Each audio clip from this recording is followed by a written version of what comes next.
Empezamos entonces. Okay, they're going to start. Good morning, ladies and gentlemen.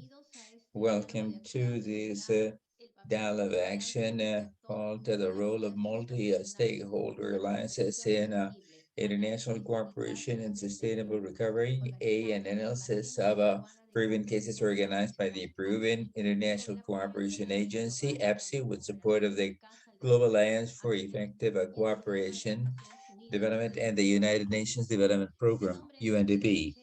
My name is Cecilia Pacheco. I'm in charge of APSI's institutional image coordinator, and I have now the pleasure of coordinating this important international event to exchange experiences and learnings of the multi-stakeholder alliances in international cooperation, in particular the role of private companies in the context of the country's recovery after the epidemic, and in line with the national commitments with the effectiveness for development cooperation for development and international cooperation. We have gathered together in this event representatives from government and private sector, including government agencies at national level, regional and local levels, cooperations, uh, sources, organized civil society, CSOs, and academia.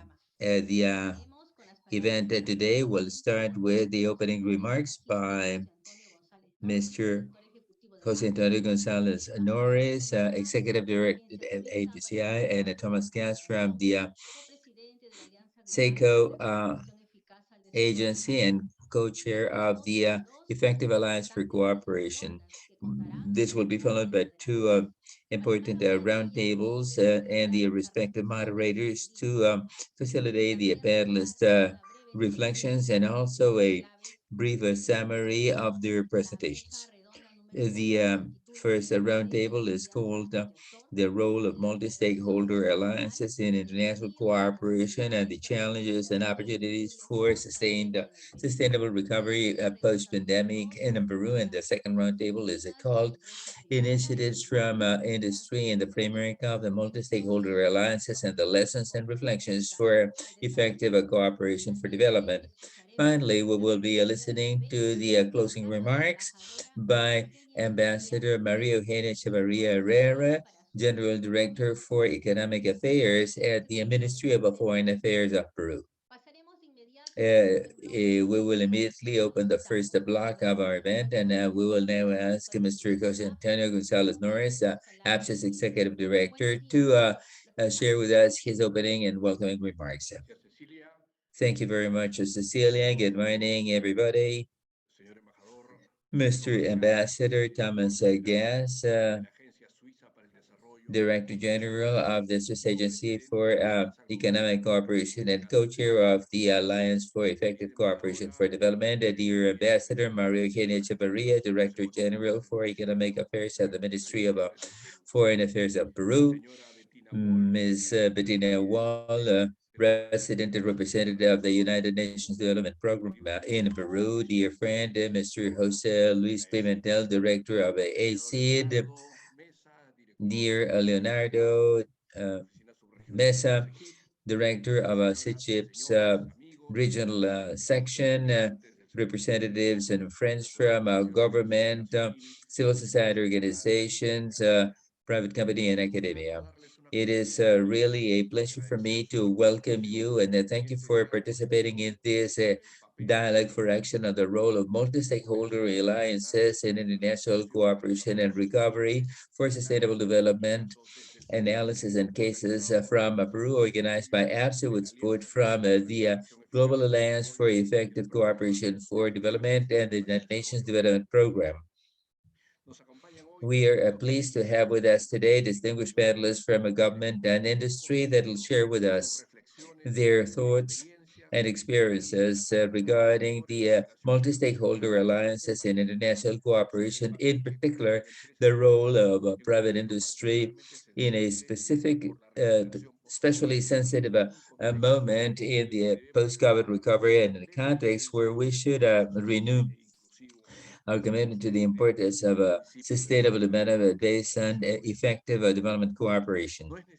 It is not necessary to underscore the fact that the pandemic crisis has brought out into light our lacks in the matters of health education, technology, and dignified work, and others, and has increased the inequalities, poverty, and development gaps in Peru, which have in turn meant a move backwards in the implementation of the 2030 agenda. The size and severe of the crisis strengthen our convictions about the need for sustainable development based on uh, building a democratic institutions and obviously a greater participation of uh, players in development, including academia, private, government, and government, and the importance of innovation that have an impact on the least privileged sectors of our societies. In this framework, international cooperation becomes a fundamental actor for a multi-sector, multi-stakeholder areas that should contribute to the closing of the socioeconomic gaps that have been accentuated by the pandemic and to mobilize the resources required for development. Peru, as a middle-income country, as a condition of a dual country, as a receiver and offer of international cooperation and resources, has risen to the global challenges by promoting types and schemes of cooperation that include all development stakeholders in line with the synergies without leaving behind the importance and the drive provided by inclusive alliances. The relationship with the global alliances does not only mean challenges for international cooperation, but at all private and government organizations that should design mechanisms that clearly recognize the importance of these inclusive alliances, in particular the role of industry as an active agent in finding solutions to standing problems. Precisely, the study of the business sector and the sustainable objectives, development objectives carried out by the UNDP in Peru shows that building strategic alliances or partnerships is one of the most effective way for companies to contribute to sustainable development objectives and have a positive impact on society. This study also reveals that working related to sustainable development objectives, SDOs have a close relationship for the uh, capacity of companies to connect with state and government as a key element in achieving successful business initiatives. The bed of Peru for working with the various development objectives based on this multi-stakeholder alliances is included in the Declaration for International Cooperation Policy approved by the Ministry of Foreign Affairs dating from February 2019. The International Cooperation Project towards 2030 that is will be soon enacted. One of the measures that shows this bed is the strengthening of the national decentralized cooperation, international cooperation mechanisms to promote synergies between its members, including government agencies at national, regional, and local levels, and including non-governmental organizations, both Peruvian and foreign. Along this same line, at our agency, we have promoted implementing a cooperation scheme that will involve several actors, which we have called Multi-Stakeholder Cooperation Alliance for Sustained Development, Sustainable Development. A document on trends about cooperation, international cooperation in Peru for 2020. Document back in 2020, we identified a total of 30 cooperation dimensions that used this multi-stakeholder for a total of $7.2 million, where private companies, real effective contribution of industry in these multi-stakeholders projects, a total 46% of a total, almost 50% of the total of executed programs under this multi-stakeholder scheme was financed with a contribution from industry. In sum, we are aware that the contribution of industry and the private sector generally is critical and for the country's socioeconomic development. And for this reason, it is an absolute necessity to build and strengthen the bridges among private and public efforts for the benefit of all.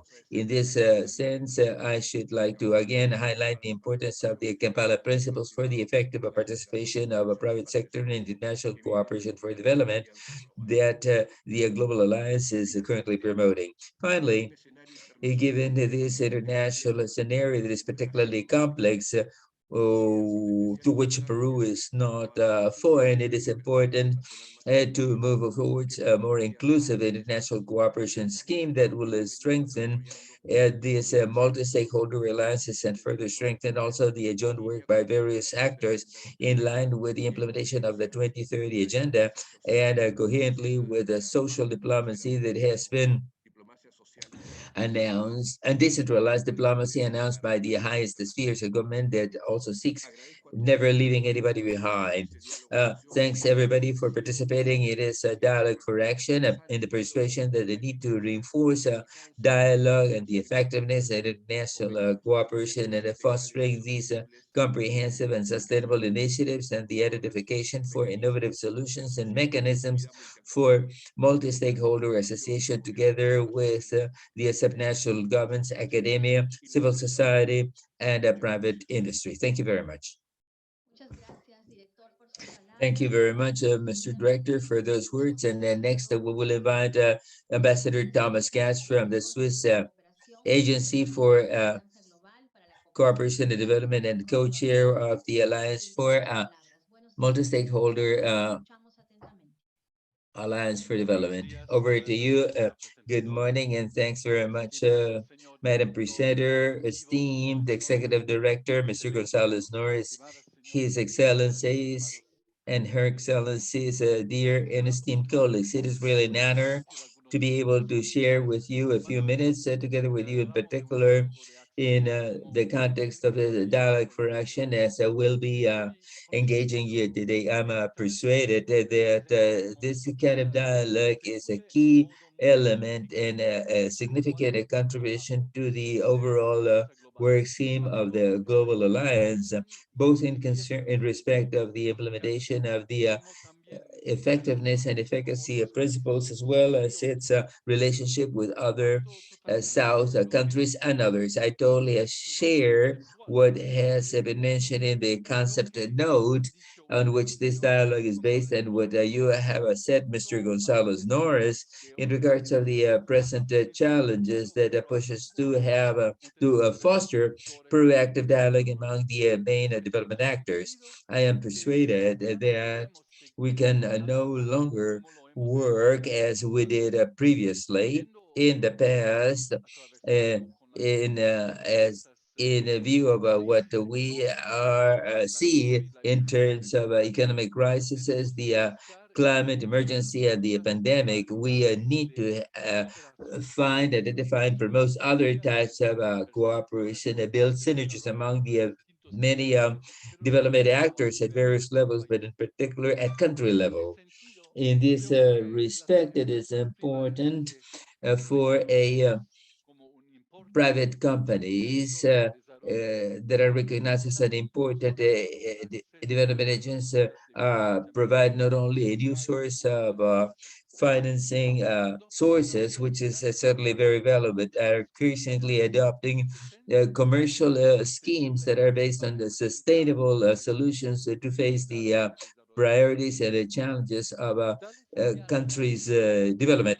Such alliances have a key power to accomplish results. The governments, parliamentarians, civil society, and private sector, among others, play all different levels, but they are all players of crucial roles in building resilient communities and to pay attention to the most needed segments of the population at a very concrete and practical a level. I would like to confirm what the executive director has already said. Within the Worldwide Alliance, a working group which may some of you may have participated in, have prepared the Kampala principles. These principles seem to guide the private sector to take advantage of its innovative potential to the greatest extent while creating social and economic value for the communities where they operate. This is particularly obvious in the case of small and medium local companies that operate in a sustainable value chains, are committed to responsible business models that go beyond the traditional corporate social responsibility schemes. The Kampala principles that provide development actors the tools to involve the private sector in an effective manner in multi-stakeholder initiatives to contribute to the accomplishment of the 2030 agenda and the accomplishment of sustainable development objectives. In these last minutes, I would like to invite you to participate in the summit on effective cooperation that we have organized, scheduled for 12 to 14 December in Geneva. This will be a hybrid event, and it will focus on how a stronger, better cooperation that strengthens awareness and that changes the way in which we work together. In this sense, I would also like to invite you to share during the summit your experiences like this one today in regards of this dialogue for action. As you will see, the program that we are preparing includes spaces for such contribution. You may particularly be interested in a cooperation with the private sector, another one on the various mechanisms for financing national activities. Another session will deal and score the role of foundations, for instance. In other words, I invite you to register as soon as possible, and it'd be a really pleasure to have the Peruvian government and its partners in development in the event as the summit. Our colleague from the Joint Secretariat of the Alliance, Adan Corral, will share with you a short video about the summit. I wish you a very fruitful dialogue for action, and thank you for your time and attention. De desafíos globales, la pandemia, la exacerbación de la emergencia climática, los conflictos y diversos choques económicos, necesitamos reforzar la confianza a nivel país y transformar la forma en que trabajamos juntos. Las alianzas efectivas que son dirigidas por los países, transparentes, centradas en los resultados y que involucran a todos los socios, son un catalizador para lograr impactos sostenibles y ayudarán a cumplir nuestra visión de desarrollo a largo plazo para las personas y el planeta. Del 12 al 14 de diciembre, los principales actores clave de todo el mundo se reunirán en Ginebra, Suiza, para concretar acuerdos sobre un compromiso conjunto para una mayor acción, un nuevo conjunto de prácticas para una mejor implementación, una forma renovada de monitoreo para obtener más evidencia, una alianza global revitalizada para la cooperación eficaz al desarrollo. Démosle la vuelta al guión para construir rutas sostenibles hacia una recuperación justa y un futuro mejor para todos.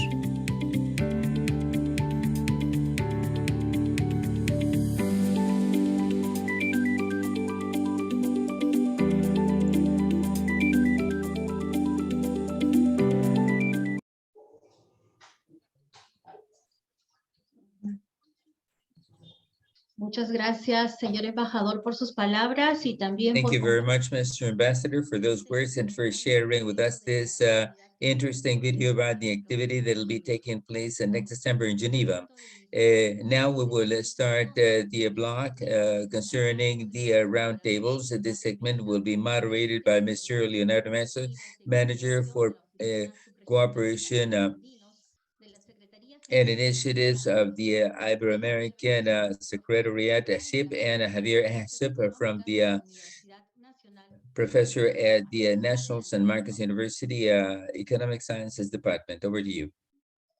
¿Qué tal? ¿Cómo están? Muy Good buenos días. morning, everybody, and thanks very much, Cecilia, for this introduction. As has already been said, today I will be charged with this first rounded table that will address multi-stakeholder alliances in international cooperation opportunities and challenges for the sustainable recovery for post-pandemic in Peru. I will now introduce the members of the panel. We will have with us Bettina Wall, representative of the UNDP program in Peru. She has 20 years experience in international cooperation, and her work focuses on sustainable cooperation, effective cooperation for peace and development. She holds a development studies degree from London School of Economics and master's in international economics from the Free University of Berlin. Also with us is Jose Luis Pimentel, who is the General Coordination Peru for the Spanish Agents for International Cooperation, ACID. Mr. Pimentel is an architect and specialized in the development issues, and he has over 23 years of experience in international cooperation for sustainable development in Latin America. He has been charged with various technical directive positions in various organizations, including the European Union and the Spanish cooperation in Guatemala, Salvador, Colombia, Uruguay, and Ecuador. Also, on behalf of the government, we have Mr. Jaime Llosa, Deputy Manager for International and Technical Cooperation of the Piura Regional Government. Gore Pura. Mr. Llosa is an economist and a specialist in international cooperation, and he has 20 years experience in government and has filled technical and executive positions in the Piura regions. He has a master's degree from the International Andalusia University and a diploma from International Cooperation from the Complutense University in Madrid. And finally, together with us is Miguel Cortez Cavieses. She is the director for the Sustainable Development Programs for a Sustainable Peru. She's a lawyer from Catholic University of Peru, and she has a specialty in ethics and sustainability, has a master's in international development from the Barcelona Institute and a master from Queensland, Australia University. The my warmest welcome to the members of the panel, and thanks for devoting your time to this roundtable. And I would like to make some in-house administrative announcements. We have 25 minutes for the roundtable, and we'll start by sharing with you some guiding questions so that you can develop this first roundtable. The idea is that you will all be given about the same time for your participation. The last 3 to 5 minutes of this roundtable will be used by myself to highlight the most important issues in this thinking and try to identify the points of convergence among these various opinions or the challenges for the future as well.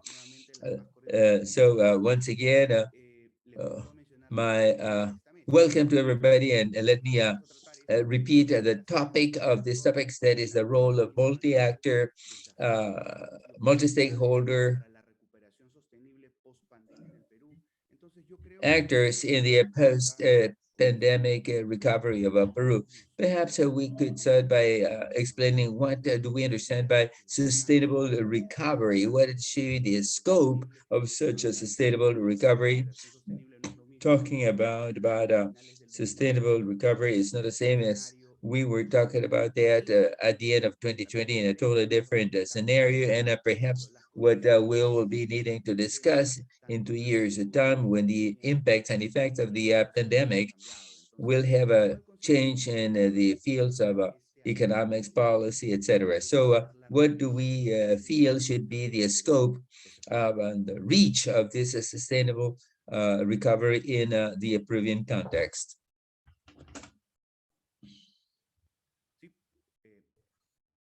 Pueden comenzar a participar, no hay ningún orden en particular. Quien tenga de repente en algún momento alguna idea la puede compartir con nosotros en este momento. Por favor, adelante. You can start talking. There is no specific order for your presentation. Thank you very much, Leonardo. I had a brief presentation prepared. I don't know prepared that's a okay short presentation. Perhaps to I respond to that could question.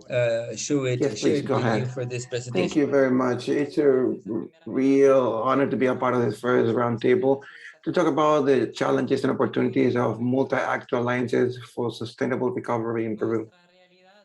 Como ya le hemos escuchado, ha cambiado profundamente en los últimos 15 años. Hoy la As pandemia, we've heard before, has changed deeply in the last 15 years with the COVID-19 pandemic and the effects of the war in Ukraine, resetting up these processes of development across the world, opening new challenges that we want to face as a society. We are then facing a historic recession and without precedent worldwide.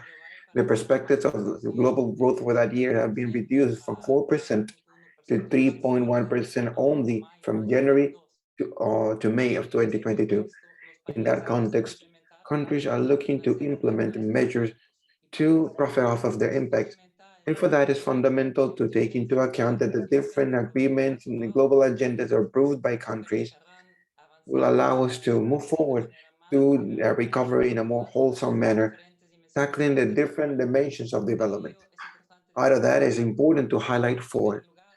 In first place, the Objetivos de Desarrollo 2030 agenda, Sostenible, and the adoptado por los líderes objectives of sustainable development that have been adopted by worldwide leaders in 2015 to face the big challenges of the world, such as extreme poverty, inequality, violence, armed conflict, migration impact, and climate change in our planet. 2030's agenda proposes to reach sustainable development without leaving anybody behind, involving all of the stakeholders, even the private sector. And in effect, in a pandemic context, the contribution to companies in the 2030 agenda is more important than ever, with the means of reaching to our sustainable development that is also resilient. In second place, the agenda and the live agenda for 2015 that establishes the foundations to implement the sustainable development agenda that the member states of the UN assume as environmental matters, destinados a guiar el trabajo colectivo para hacer más the Kampala principles guiding collective work to make associations with private sector more effective in the cooperation for development. And finally, the Paris Agreement will provide countries, developed countries, a route to help countries under development to mitigate and adapt to climate change, creating a framework for control and information that's transparent about the climate objectives of said countries. But what are the challenges have been established in Peru due to the pandemic? In that context, how do we move forward a multi-actor, multi-stakeholder agenda towards sustainable development, having 2030's agenda as a compass? The pandemic has backed us up importantly in landmarks in Peru. According to the ENG, COVID-19 backed us up 30 years in our fight to poverty. Between 2019 and 2020, poverty reached 30.1% of the population. 10%. Si bien Of Peru. There's inflation of 10%. If it's true for 2021% reduced to 25.9, it's still greater in 5.7% facing monetary poverty of 2019, equivalent to the poverty of 2011. COVID-19 also has established inequality in establishing and worsening the problems that we had before the pandemic. We were able to be witness that 65% of the Peruvian households, meaning 6 out of 10 households, were already vulnerable, registering at least one of those vulnerabilities. food, nutrition, and labor, financial, or hydrological. And we have put in evidence that 46% of all the national corridor is of high vulnerability or really grave vulnerability that worsens according to El the Perú rural pierde poverty 33 levels. millones de dólares. In this context, Peru loses $73 million every year due to natural disasters. Another important challenge, and as important as what I've mentioned that has been increasing during the pandemic, is gender violence. Only during our quarantine, the calls to line 100 for women protection doubled. And all of that needs to be added up to the index of corruption in Peru has increased in 2021, placing among countries that are in the position 105 out of 180 of government corruption ranking. As we see, we have a huge challenge ahead, and this gives us an opportunity of reimagining and rebuilding a future that's more sustainable based in human rights, taking and having people in the center, in the core of it. And this opportunity demands of us a new way of relating with each other, companies, Internacional governments, para el logro de un desarrollo sostenible. societies, and with international cooperation to obtain and achieve sustainable development. In that framework, let me cover three aspects that I consider opportunities, important opportunities in the efficient collaboration for development and can guide this new way of collaboration to face the challenges of the country. The need of forming new alliances, the importance of collaboration for innovation and digitization, and the promotion of a focus with people that is people-centered. First off, to face challenges, we would need to generate new alliances where private sector has a fundamental part. Private sector doesn't just contribute financing wise, but contribution and innovation in the private sector are great engines of productivity in the financial growth and employment generation. But at the same time, we are hoping for this private sector to be Promover y dynamic and proteger los derechos efficient. laborales, sanitarios y ambientales. This should promote and protect labor rights, sanitary, environmental rights. As of today, we can see that we have important advances in this new alliance generation methodology to achieve our mission. It's important to recognize that what companies provide goes beyond only financing. And each time more and more companies are working at multi-stakeholder level to share their expertise and to influence in their own areas of experience. An example of this new alliance generation is No Estás Sola, You Are Not Alone, a joint initiative that started 12 months after the pandemic initiated, and it was promoted by the UNDP and the Ministry of the Women and Vulnerable Population with the support of Spaniard cooperation and with the participation of multiple companies from the private sector. You Are Not Alone, No Estás Sola, launched a really good communication campaign to sensitize about the Y acercar los women canales de violence atención del Estado a la during ciudadanía. this context, and responding to channels of attention to citizenship. This effort was able to be conducted thanks to over 50 companies, 59 companies that will establish a communication in the national channels, like Centro Sur that joined us, is going to join us in the second panel. The second aspect that has to do with the role that companies might have to promote innovative solutions and disruptive solutions to complex challenges and interconnected of our context. Companies are moving towards new ways of doing business, like green economy, circular economy, and low carbon economy that are able to protect the environment while generating prosperity at the same time.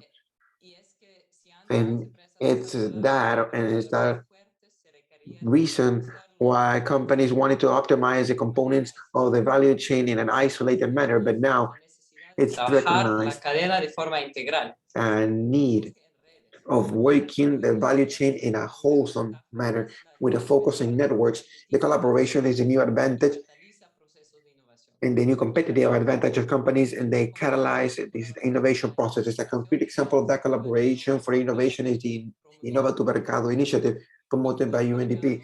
Innova tu Mercado is born as a platform that's made out of public institutions, private institutions from the academic sector and civil society that look after joining the businessmen of the replenishment market, the regular market, towards a digital transformation. Since 2022, this platform has been working alongside 17 markets in different regions of the country. And we've been able to achieve what so far? We've impacted in over 9,000 business owners, and 60% have seen their income increasing. In that sense, we see and we created a new Innova por la transformación digital. promotion of transformation recovery of markets, Innova tu Mercado towards the digital transformation, achieving 90% of business owners to strengthen their digital abilities and skills. And the third aspect that I would like to share has to do with the motto of 2030's agenda and the principle 5 of Capala, don't leave anything behind. Under the focus of human rights towards people as the core of our attention, our proposal to optimize investment to improve lives in a collaborative and cooperative manner is to understand people first from the territory itself, and with a focus that would allow us to decrease their vulnerabilities. An outlook and strategic outlook to this territory will contribute to differentiate better responsibilities, public and private at the same time, and more efficient government in its investment and improvement in governance on the territory, which facilitate the task of the private company. An example that I would like to highlight in this point is the development model of the territory that was implemented in the Amazon of Peru, with the objective of reducing vulnerabilities towards climate change of indigenous communities through the increase of the income, increase of food security, promotion of preservation and biodiversity, and strengthening of territory governance. All of that thanks to the participation of multiple actors and stakeholders, because the model contemplates the action of multiple and private and public entities towards the development and sustainable development of communities and surroundings. Now we know our current context presents challenges for multi-stakeholder alliances for development, and I would like to highlight briefly 2 points. First off, the generation of data and information for decision-making based on evidence. The second point, and maybe one of the biggest points of it, is the importance of financing for development.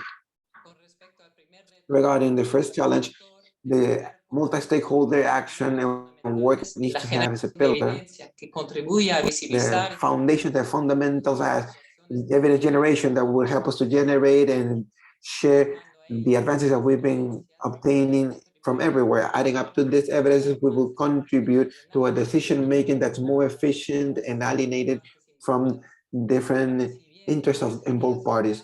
If it's true the generation of data for decision making is effective as such, it's really important. And this is still represents a challenge, given that we still have a long way ahead of us to generate important and precise information and of quality that will allow us to establish alliances and joint actions with common goals. In that sense, an important step is taken with the G-Copper tracker that we started with Green and with different allies in the private sector, with the means of measuring the contribution of companies to ODSs. This is a corporate tracker. And regarding the second challenge, it's important to increase financing for development. If we want to reach the goals that we've established for the country in 2022. This has represented inequality and poverty, but we also want to close gaps of financing for development. Despite those challenges, the interest of the investors in Peru is strong. They're looking for tools that would allow them to identify needs, develop specific investments, and assess their impact. In response to that, from the UNDP, we've created an investment map, ODS, as a tool or market intelligence that would identify opportunities of investment in emerging markets that have a significant potential to promote ODSs, where we get together the need of development, national priorities, and financial return. On the other hand, we also need or have the importance of generating new mechanisms of financing that will keep active this private sector, such as public-private associations that's been promoted by UNDP alongside different stakeholders. And to finish, from the United Nations Program for Development, we see a great potential for multi-stakeholder alliances with a great participation of the private sector, the participation of this company, since this new focus doesn't necessarily mean a bigger investment, but a more strategic investment articulated and with an impact for nobody to be left behind. Thank you very much. Thank you very much, Bettina, for your presentation. I think it's been really important.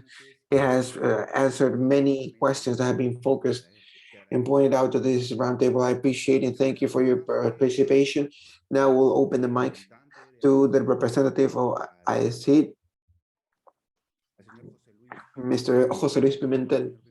Please, Mr. Pimentel, the floor is yours if you have any comment or any presentation, maybe. We hear you out. Thank you very much, Leonardo. First off, I would like to thank the Peruvian Agency of International Cooperation, to also the United Nations Program for Development. I would like to thank you for the participation in the space. I always say that it's a real pleasure and luxury to have a country with us that's given so much push to this topic. There are not many countries in the region that have taken as seriously the participation of the private sector and multi-stakeholder alliances in the development of the country.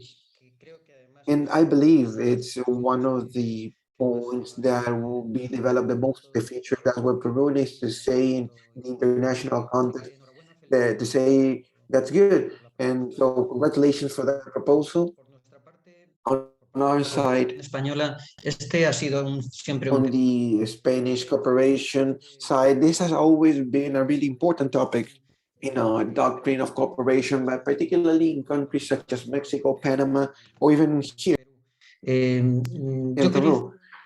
I wanted to focus my intervention especially in the participation of the private sector in development and what we call multi-stakeholder alliances or multi-actor alliances. Let me share a brief presentation.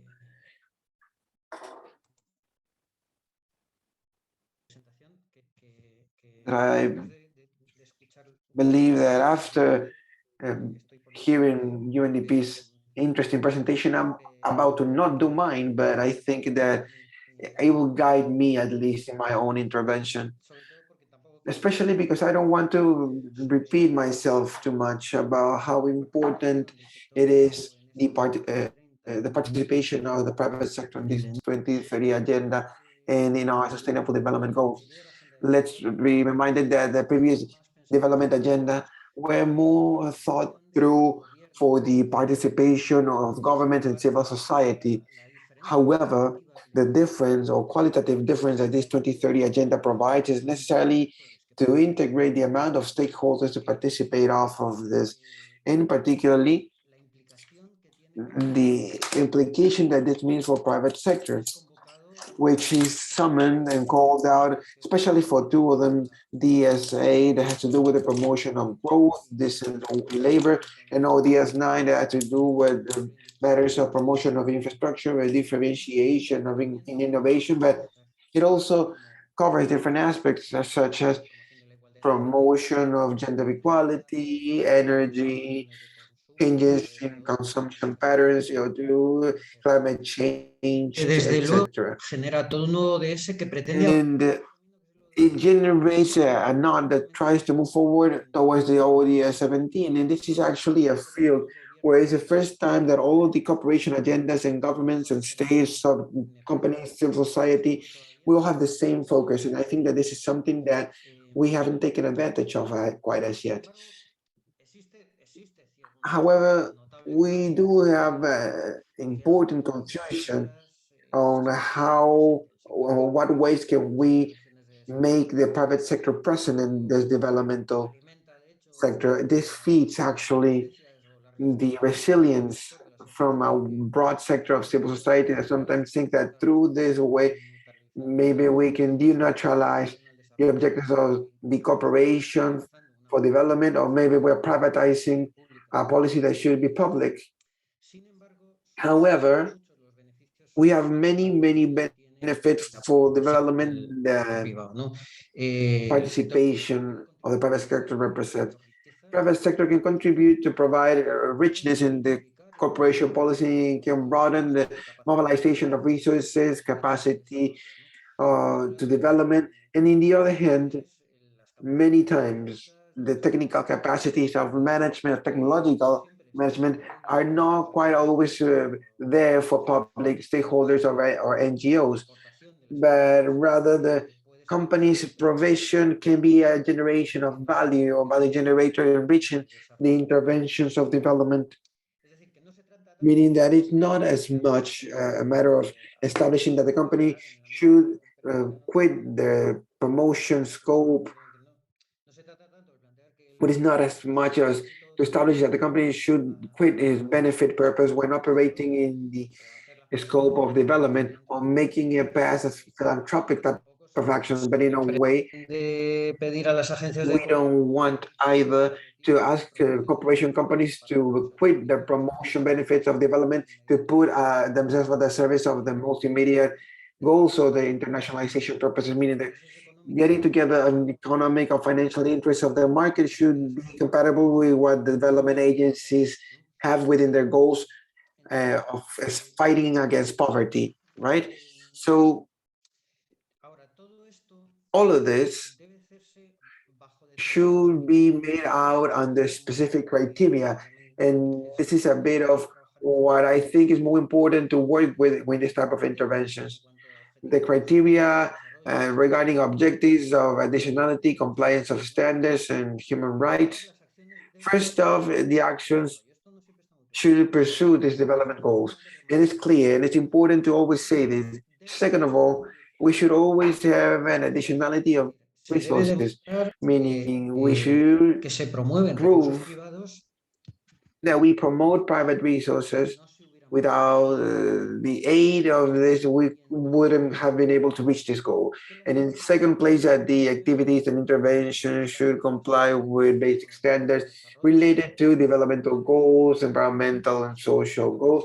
And this has to be in promotion with the standards and the main guiding roles of these agencies on human rights and of life. And this is a framework or conceptual framework that the Spanish cooperation when intervening in multi-stakeholder alliances with public and private sector guide ourselves with. It's important to say that the participation of the private sector in development are not just attached to public and private alliances, but we have a whole scope of action of companies in development, and it is starting by the fact that they provide enough amount of employment that's generated in the country, but we need to find a broader way of doing so. In a way, we have developed many lines that we've developed and introduced before, and how each of those has had an impact in the response to the challenges represented by the pandemic. In first place, the support to the promotion of the local human mesh. And we've done that many years with the support of public policies and strengthening of institutions, so fundamentally public and technical assistance of these programs. Ministry of Production, Technological Institute of Production, they have been great counterparts that we've been developing a lot of projects directed necessarily to empower the financial mesh in the region. And in the other hand, we have opened a really important line of support to microfinancial mesh, which is fundamentally loans, concessional regime of microfinancial first layer companies that provide financial resources to those startups or micro companies that can't have access to a formal market of financing. This has been key during the pandemic. The Confided Alliance has allowed us to reach over 100,000 women that were heads of their family with access to their financing that they would have been able to achieve it in any other way that serves to cover that period of recession or financial recession that we've had during confinement and quarantine. Well, one responsibility or corporate responsibility is one thing in the way to express and to show that commitment that companies assume with their environmental and social surrounding is deployed to these programs of social and corporate responsibility that we've tried to promote, empower through a really important alliance that we have with the Spanish Chamber of Trade, with sensitization, the making of its guides, etc. But also with the collaboration of business or private foundations. And in Peru, we have around 10 Spanish foundations of Spanish companies that you can see BBVA, Santander Bank, Telefónica, and several others. The collaboration of joint projects in this business environment that have some budgets even bigger than our agencies or corporation has been really important for them. They have pretty clear objectives of development, but many times they don't know how to land them and they don't know how to build those mirroring actions with the private sector or the public sector. And that's how we want to provide, or what we want to provide when we want to achieve this public and private collaboration. We wanted to highlight also the collaboration with our in business organizations, with guilds, particularly the Spanish Corporation in Peru has an alliance that's really close with the Chamber of Commerce. We've just started a really important alliance with the Lima Chamber of Commerce, and this alliance with the Spanish one has promoted impacts and improvements in many scopes, and particularly in four of them.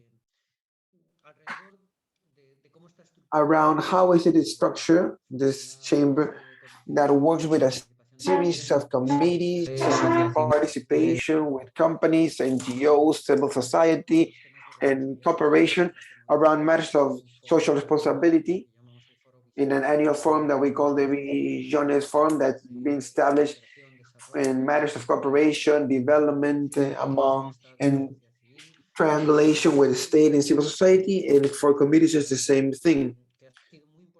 It's been really, really important to promote now gender equality among companies, the support to the ministry,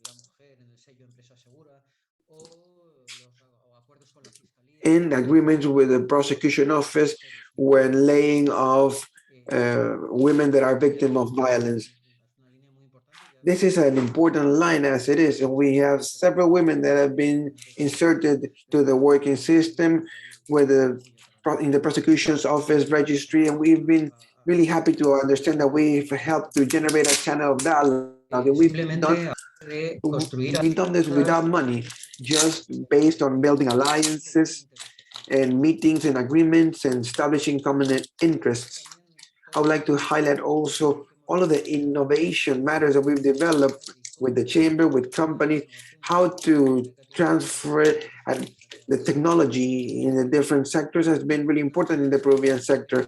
And an important line that we are developing in matters of company and human rights in alliance with the Vice Ministry of Human Rights. And now we're really focused into getting training and information to public companies of Peru.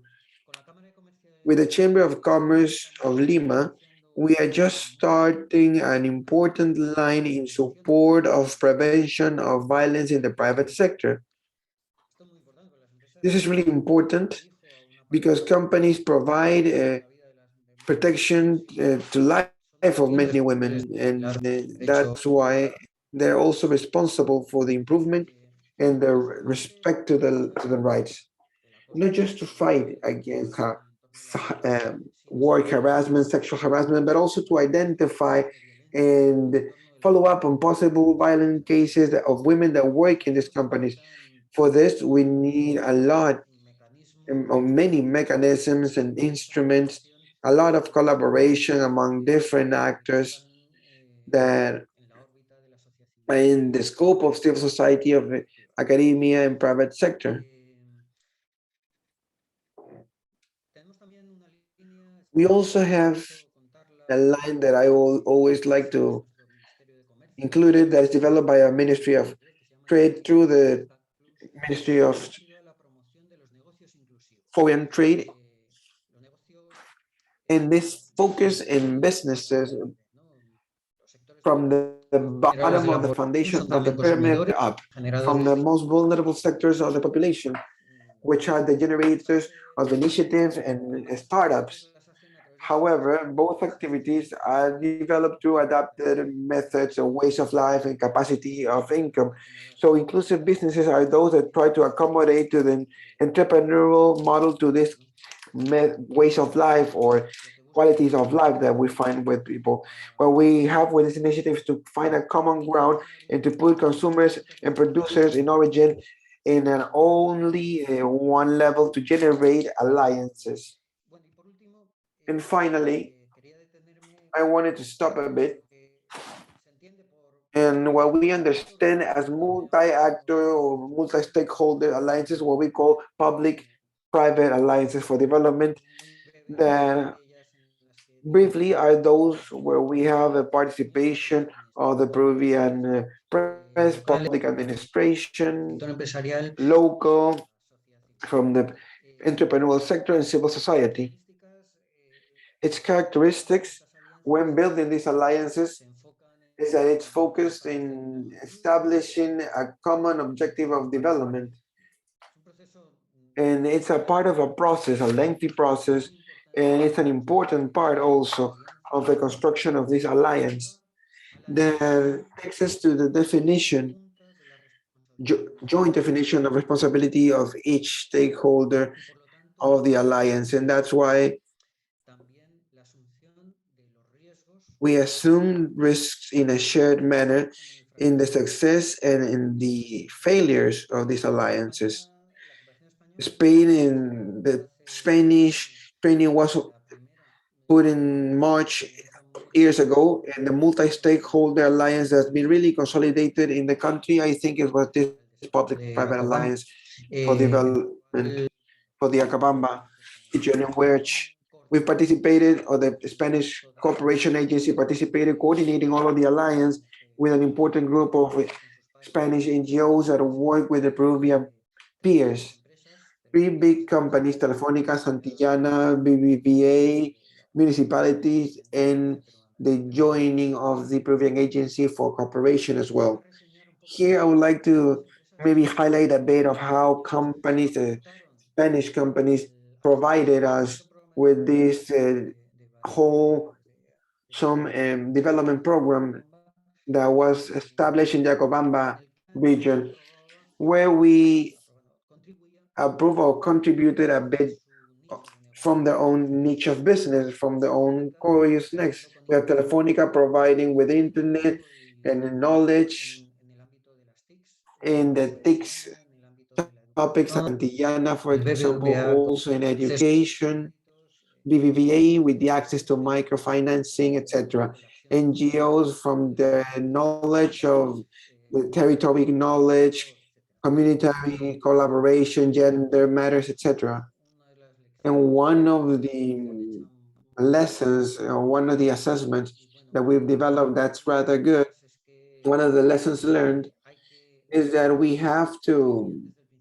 need to know really well from the beginning where are we heading for the cost of transaction, and the cost of establishing an alliance is not as expensive. We've taken too many years to be in this project for sustainable development that has taken all of this time, and we need to agree upon these things. So how do we improve?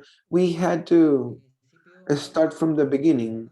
We need to clear ourselves up about the language, to establish a common language where we all understand what are we talking about, because many times the private sector doesn't speak the same language as the civil society.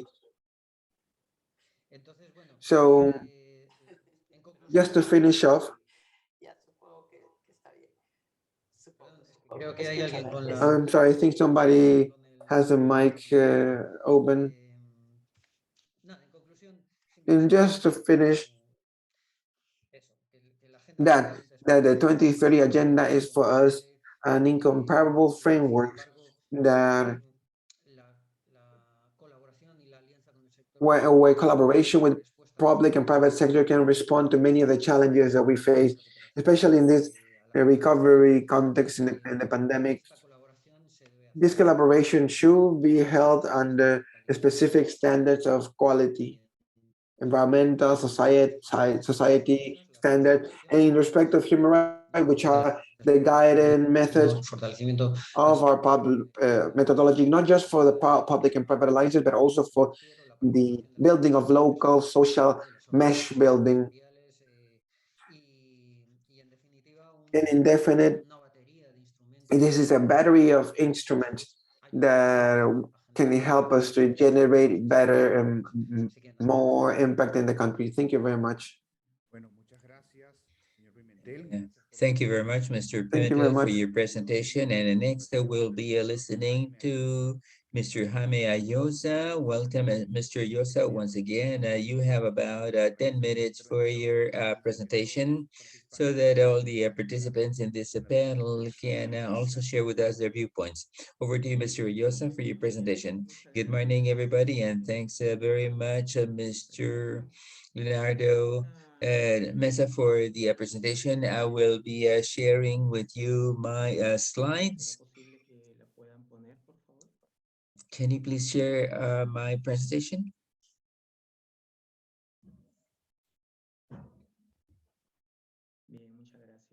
Yes, thank you very much. The experience we have in the regional government of Peru is an experience that we have gathered thanks to the support of several organizations. Even before the pandemic, we were already working along the line of building alliances with several organizations, and has helped us to gain some experience and learn lessons that have helped us to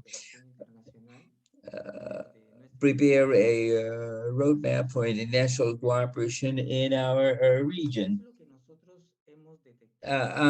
What we have found, or the experience that we have had in the regional government, an approach by Pura in recent years, say the last 10 years, is that we approached subnational governments from foreign countries, and through this approach to these subnational governments, foreign governments, we entered into contact with decentralized cooperation organizations, and many of these decentralized cooperation organizations from foreign countries manage their own resources, not basically through calls for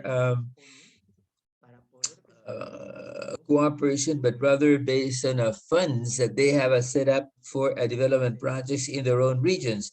So we talk to these organizations to jointly identify activities or projects that we could engage in together in a partnership with our own local organizations. We identified projects for the Pura region, and we also sought other local organizations that would like to join.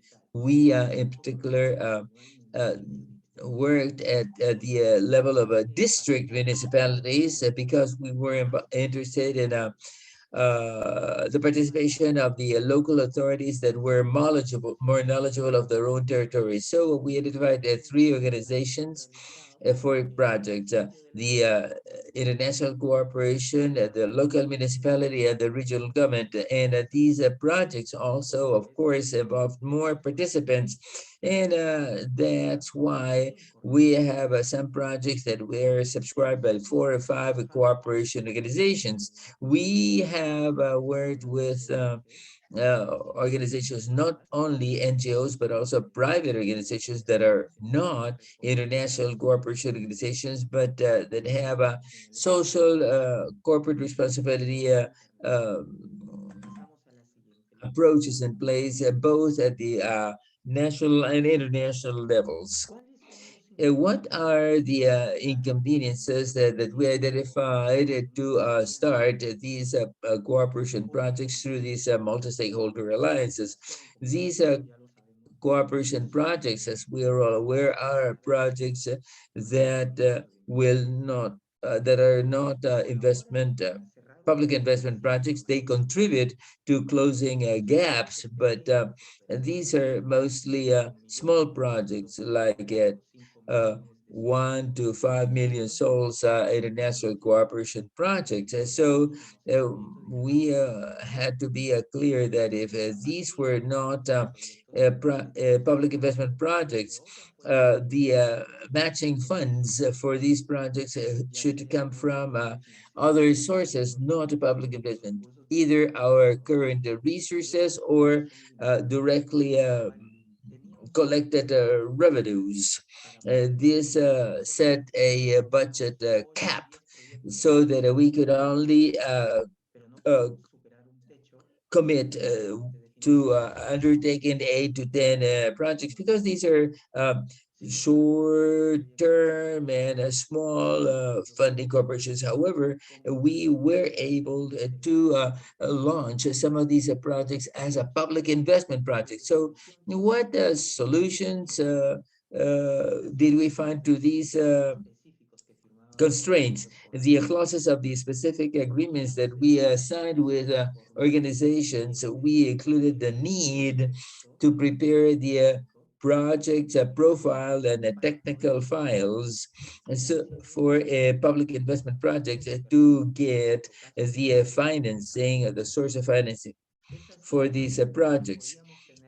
So we could have investment projects with multi-stakeholders partnerships using our own resources and the oil royalties and other sources. In other words, we could have access to more sources of financing than previously. However, there is another option that we have identified that we have used in Peru, and that could be available to all regional governments across Peru.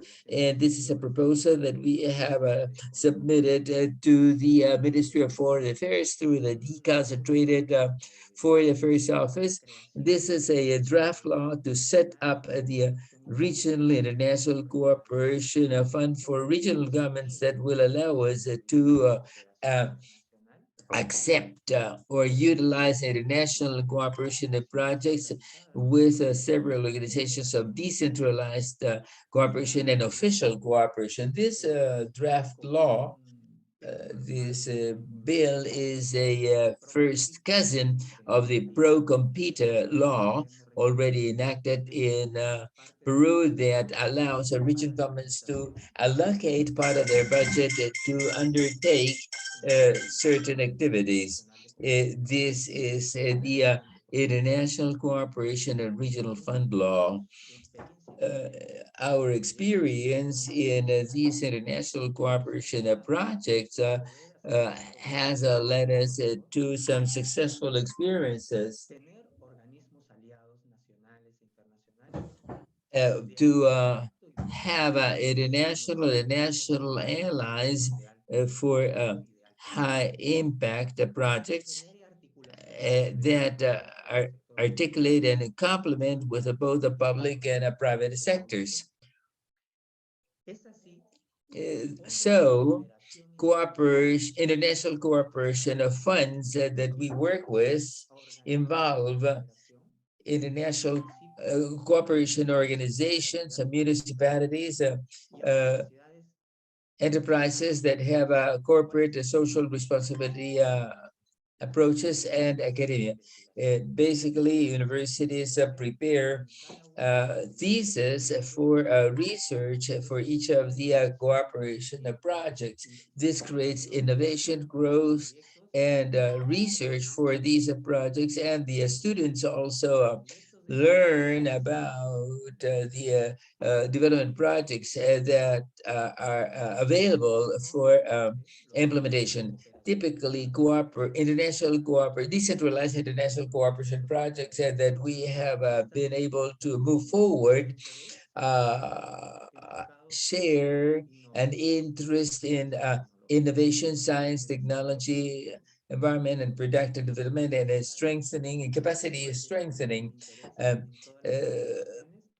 that are the main areas of interest of the organizations that we have discussed. This is a lesson that we have learned, and that we are still working with multi-stakeholder actors agreements, and we now coordinate with the municipal savings and loans through certain corporate social responsibility projects to prepare projects that are of interest both for those organizations and ourselves. Thanks very much for the time that we have been given to share with you some thoughts from the regional government of Piura in regards to international cooperation. Thanks very much, Mr. Joseph, for your participation. Next, we will be listening to Micaela Cortez Cavieses from Sustainable Peru, Sostenible. Hers will be the last presentation in this block. Good morning, Leonardo. Good morning, everybody. I'm very pleased to be able to share this space, and to start in our dialogue, I would like to mention a little bit about our organization. Peru Sustainable was born 27 years ago in a very, very difficult times in Peru, where this shared development vision would be guiding us, and in our efforts to create a fair, democratic, and peaceful country with a view at 2021. And precisely last year, we renewed these basic ideas from their founders, and created Peru Sustainable. We are now the private sector companies network to foster the change efforts, the participation of our companies in these change efforts. And it's important to have a clear orientation, which are encompassed in the Sustainable Development 2030 agenda. And that's why the work of United Nations that we will be getting into more detail later, because it provides a dual connection that legitimates our efforts to mobilize the sector, private sector that we relate with. Our more direct experience in this respect has to do with the sustainable development objectives that I am pleased to lead, that go hand in hand with the sustainable development objectives of the United Nations, that is born from synergies and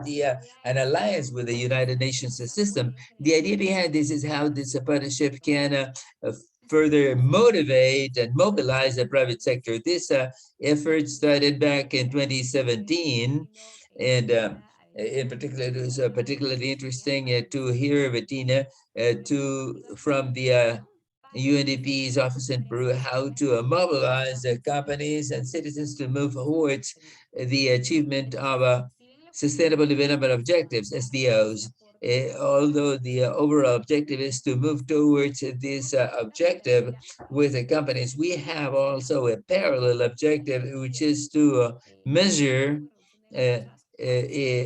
what is the direct contribution of the private sector to close gaps and to accomplish the SDOs. This is something that we are still working on, that we expect to include in the ODS program. The OES includes three main initiatives. First, Peru for the ODS development, sustainable development objectives, where all players from the private sector propose initiatives responding to these sustainable development objectives to create a dynamic map that promotes and rewards the best initiatives. The private sector has included KWG and a partner in the Princess and El Comercio Daily. Likewise, I will be sharing with you the map, which is a very useful and marvelous a tool that helps us to create synergies. When you see the map, you will understand how and why. In the second place is El Comercio's Inversight. Our relationship with El Comercio has allowed us to create a microsite that allows us to connect with a friendly language issues concerned with the sustainability topics, to make them familiar with SDOs, but also the solutions that are being engaged with by our partners and allies. I will also share the site with you. The scope, the idea behind this is really amazing and worth highlighting. And finally, the third initiative, and which is perhaps the richest, the space are the action roundtables for sustainable development objectives. This is sort of the heart of how we operate and how we manage synergies and build international organizations links, because we look for every possible way to create these actions towards sustainable objectives in these desks for exchange and sharing between international organizations, cooperation, academia, United Nations agencies, civil society organizations, and others, aimed at identifying barriers and proposing solutions, implementing concrete initiatives that respond to the challenges that Peru faces. And based on the 17 SDOs, to date, we have activated already 17 action desks, each for the SDOs. And along the way, we have realized that each of the desks has its own nature and characteristics as they respond to specific issues. And we have prepared roadmaps for each one of them, and that way we contribute to accomplishing generally these objectives, but also to propose specific roadmaps. The learnings include understanding each issue from a specific perspective, to identify and understand there are diverse actors that are looking for different objectives, but which are all equally important. And in this way, we have been able to improve the methodologies of these desks, which are like small committees that foster, that drive them. And each rent table includes an agency from the United Nations, a ministry, a civil society organization that has relevance for this matter, and companies that are directly involved, and academia involved in these issues, so that this will not be all rhetoric, but for instance, for the gender equality, sustainable development objective includes Iberica, Interbank, and Scotiabank, the Ministry of Vulnerable Populations, the United Nations Agency for Population Activities and Women, and the Catholic University Social Department, the Social Sciences Department, and Equalis, and other civil society organizations. Likewise, we have the climate action, sustainable development objective group with a Swiss cooperation. We work together in this field, and that includes representatives from WWF, the Ministry of the Environment, and other private sector players. So we have set up these various task groups, and this has been an wonderful experience, amazing experience to have international cooperation of players and the various UN agencies, UNDP, UNESCO, Population Fund, the High Commissioners for Human Rights, UN Office,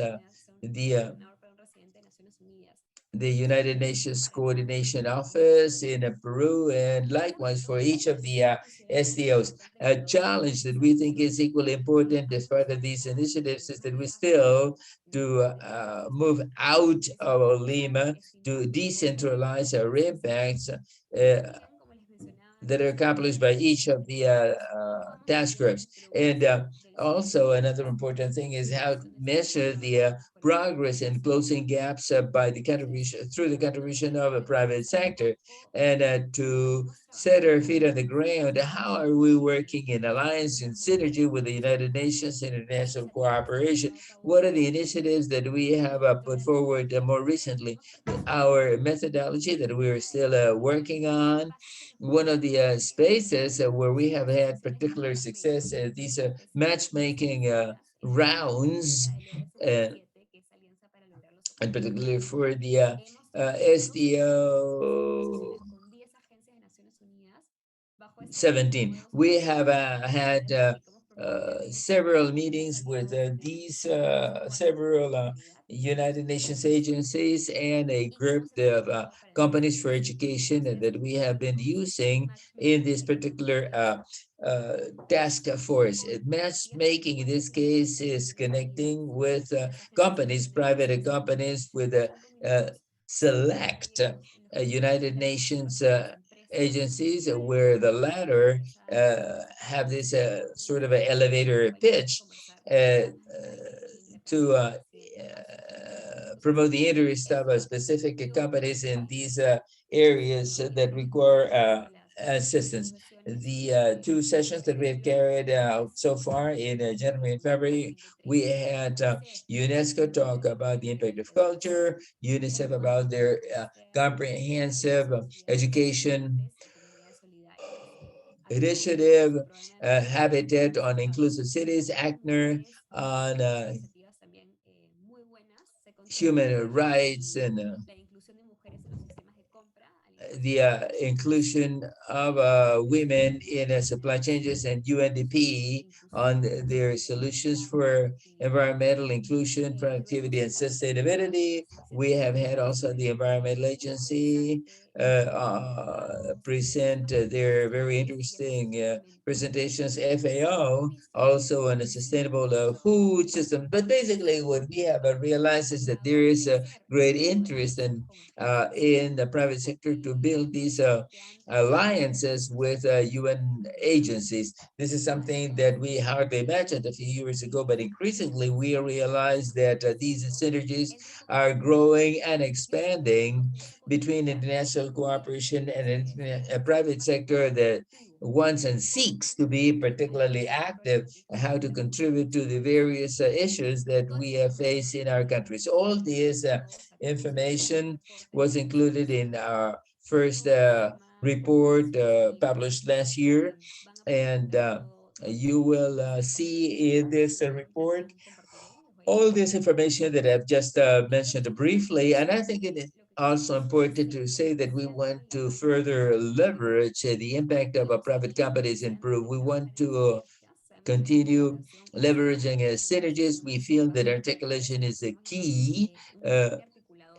We feel that we are an articulating, connecting entity, because we seek the continued cooperation and a connection between the private sector and those organizations and platforms that are doing things well.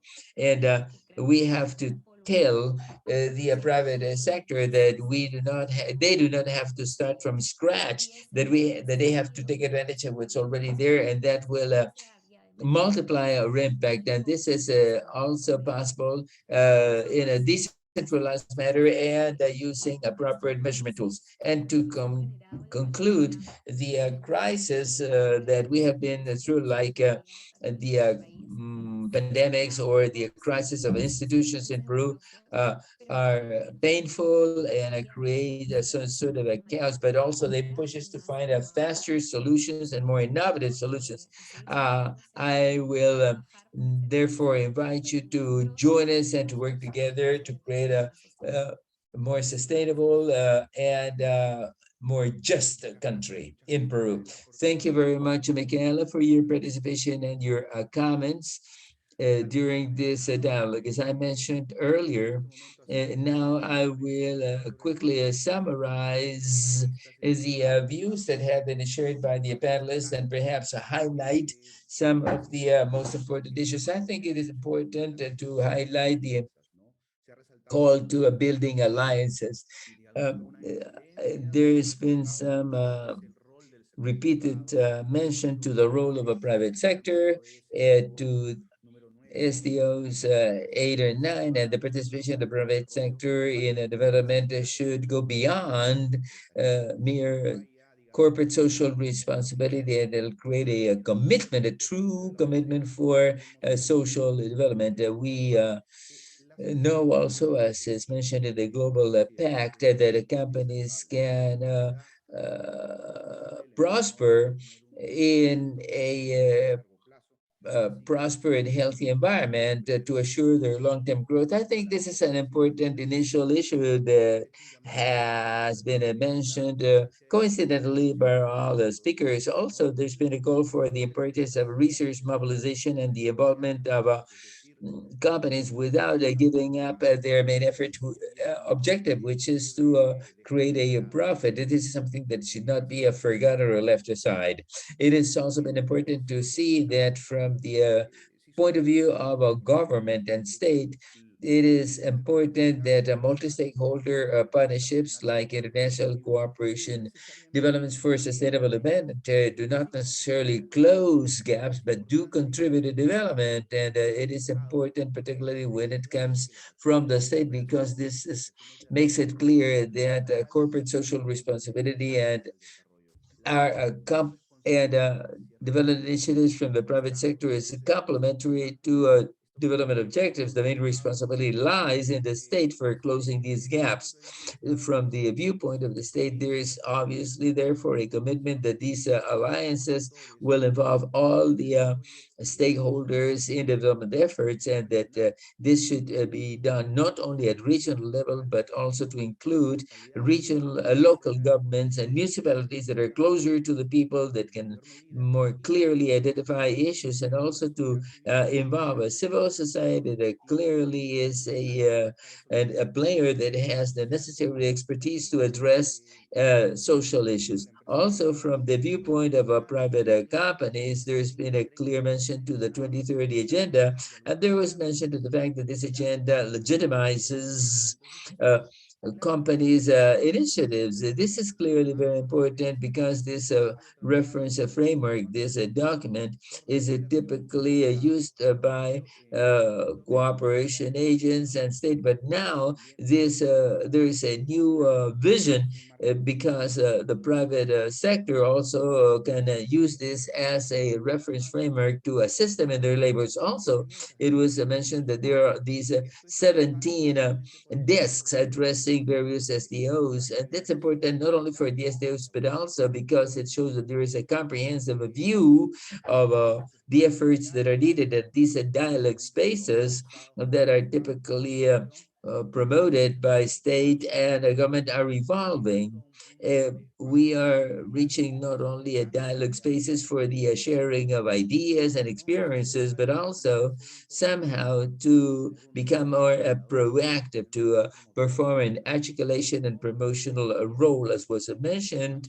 There is this matchmaking or these business rounds that allow to identify the players that have a specific that have a greater possibility of implementing these sustainable development tasks. It has been important also to see that there is an overall convergence in what concerns innovation. All panelists have mentioned the importance of innovation, and this is even more relevant in the present situation in Peru, a situation context of the post-COVID recovery, where there's been a strong impact on health. The Peruvian state needed to prioritize a certain cases of health care, focusing on the COVID-19 pandemic and leaving other health issues aside. Many companies also have had to go through changes in their business models, and some were even forced to close. So in this overall context, it is very important to talk about innovation, how we could build inclusive strategic alliances, comprehensive alliances to tackle these issues. in Peru. So basically, these are my final remarks about this roundtable. Thanks to the panelists for their participation and the audience for their time and attention. Thank you very much. Thank you very much, Leonardo. Good afternoon. Good morning, everybody. I will now be moderating the second roundtable. In the first place, I would like to share with you my gratitude and satisfaction for joining this panel of experts. And this second round will discuss the initiative of private sector in the cooperation for effective development actions. I am honored to have with us the experts that will be joining us in this roundtable. The dynamics will be similar to before. Our panelists will be discussing individually for about 10 minutes. Please abide to the time that's been allocated to you. And then I will also try and systematize some conclusions to conclude this dialogue space of the second debate desk. The panelists have all very extensive backgrounds. I will very briefly present them. We have together with us Mr. Paulo Bell, the founder, director, executive director of MOV Investments, and he has a 20 years of professional experience in raising funds and investing in areas like solar energy, living, agriculture, and he's a member, and others. He's a member of the Global Alliance for Effective Cooperation for Development. He is a chemical engineer with a degree from Sao Paulo University and has a master's degree in technology and policies from the Massachusetts Institute of Technology. Our second panelist is Mr. Jorge Vieira Cernique. He is a head of the projects department of University of Peru and secretary of the CIAT NGO. He is an industrial engineer and holds a master's degree in project management from Peru University and a PhD on industrial engineer from the Oviedo University in Spain. Also with us is Angel Rodriguez del Castillo. He is head for sustainability of Cencosud, the South American shopping malls company. He has 8 years experience in communications and sustainability. He has managed and led projects at government organizations like the Ministry of Education, the Ministry of Production, but also has a professional track record in companies like Alicorp and presently Cencosud. He is a licensee in communication sciences from San Martin University in Peru, holds a master's degree from Harvard University, and has already done various specialization studies. Miguel Vargas, our fourth panelist, is the general manager, CEO at the Banks Association of digital payments of Peru and the Peruvian clearing house, electronic clearing house. He has previously been a finance manager at the Bank Association and held managing positions in banking and insurance companies. He has a master's degree from London University and also a master's degree in philosophy, ethics, and politics from the Antonio Ruiz Guy University and has a BS from Pura University on business management, an MBA from business management. And our fifth panelist is Jimena Hill. She is the head for public affairs and sustainability from Telefónica del Peru. She's an expert in strategic management focusing on sustainability and has over 10 years experience in designing and managing indicators for social programs in private sector. She's a communication specialist from Catholic University and has a diploma from the Adolfo Ibáñez University of Chile on communications, and has studied in high social responsibility. And from ENG University, she's personally studying a management and social management and master's degree from Universidad del Pacífico. Without further ado, over to Paolo for his presentation. And if you have a screen you may share, you may do so now. Thanks very much, Javier. Because my Spanish is not satisfactory for this audience. Apologies again, but I wanted to share with you. Please tell me if you can see my presentation, if this is okay.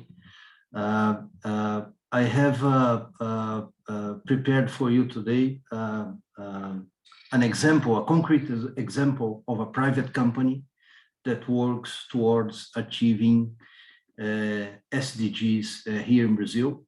We are Move Investimento is an impact investing manager, and we have been investing in Terra Nova for the last 10 years. And what does Terra Nova do? Terra Nova works, sorry, I'm going to reduce the size here so you can better see the presentation. Yeah. So Terra Nova works in the space of land titling and urbanization and regularization of illegally occupied urban land in Brazil. It's our favelas, what we call here slums, we call here in Portuguese favelas. So the problem in Brazil is that we have 27% of the population. This is about 55 million people in Brazil that live in irregular settlements.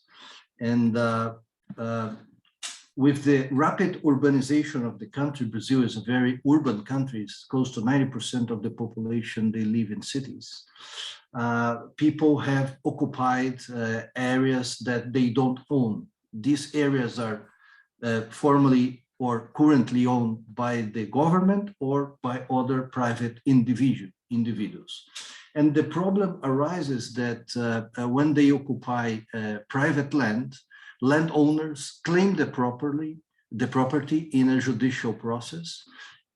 Government and the judicial system is normally slow or unwilling to intervene and displace and evict these communities. And the result is that these residents, they face social exclusion since the area in which they live, the land that they live, is irregularly occupied. They have poor access to public service, healthcare, sanitation, education, transport, water, electricity, schools, daycare centers, and they constantly live in the fear of anxiety of being evicted. It's the classical poverty trap. The occupants live in these areas for many, many years, and once they are evicted, they lose all the assets that they built over the space of the time of their life. So what Terra Nova does is that Terra Nova acts as a mediator. It dissolves the conflict. It provides for an agreement between the occupants and the landowners, in which the occupants pay the landowners over time for their plots. Normally, they pay the landowners in a period of 7 to 12 years, very affordable installments, and they have formal title of their land. When they have formal title to the land is legally recognized, and the government and other public companies can enter into the land and provide an infrastructure. So Terra Nova, as I mentioned, has been in our portfolio for 10 years. We have today 36 projects in 8 municipalities here in Brazil, and we work with close to 450,000 people. Over this period, the infrastructure that has been built in these communities are schools, daycare centers, healthcare centers, social assistance centers, leisure facilities, and the infrastructure of water sanitation, energy networks, sewage networks, and paved roads. So the situation in which we had residents in fear of eviction, living irregularly, now the families, they own their land, and it's a classical very famous Peruvian economist, Hernando de Soto, that provided this conceptual framework that the assets for their families is very important for them to move above poverty.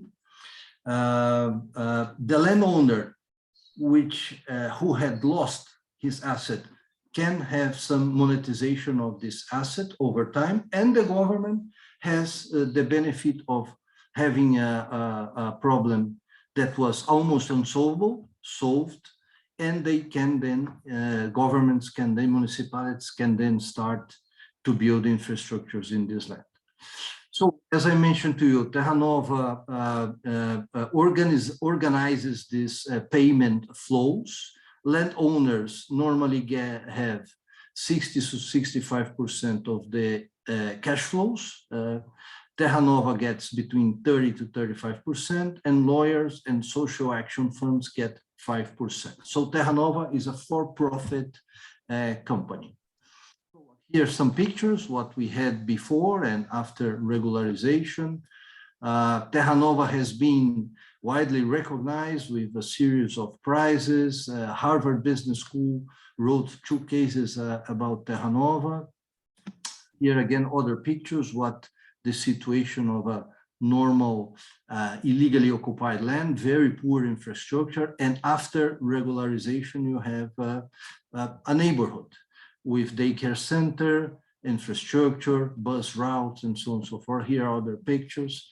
What we think and what we wanted to bring to you for discussion today is that this is a for-profit company, profitable, growing, and very adherent to the Kampala principles, which are: 1, inclusive country ownership. So Terra Nova works very, very closely, has very strong relationships and coordinations with municipalities, legislative and judicial bodies to develop projects and improve regulation. And with a series of documentaries, case studies, publications, Terra Nova also helps to foster other social business models and partnerships. 2, the principles of results and target impact. So first, as I mentioned, Terra Nova is a profitable company and a social enterprise with an inclusive business model. And it targets specifically ODS or SDG 1, poverty reduction, and SDG 11, sustainable cities and communities. In terms of inclusive partnership, it works very, very strongly with the communities, trying to understand the socioeconomic situation of its members, consults constantly to understand their needs, and engage with them, making sure all the members of the community are part of the process. It measures, going to principle 4, it measures its impact constantly, normally done by universities and research institutions. So there are a series of publications on Terra Nova's impact over time. And it is run like a business. I am myself a member of its board of directors, and we internally, we monthly audit its internal results, assess human capital needs, financial needs, and work towards the scale-up of the company. And from the companies that we have in our portfolio is the company that really touches the poorest of the poor here in Brazil. So we are very happy with its impact in reaching a considerable number of vulnerable families that didn't have an alternative before, because there are no solutions provided by the government or other philanthropic activities. So this was my contribution. This is what I wanted to share with you, an example of a company that is working to generate returns, add value to its shareholders, and solve specific SDGs, measuring and reporting it constantly over time. Thank you very much for the opportunity, and I will remain open to questions. Thank you.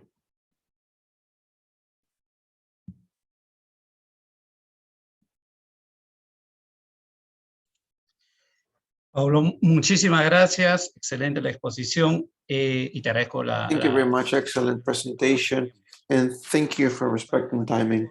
Next panelist, Si fueras tan amable, Jorge, Jorge Vieira, de compartir. please, if you could. Be so kind, Jorge. If you have the presentation. All right, thank you.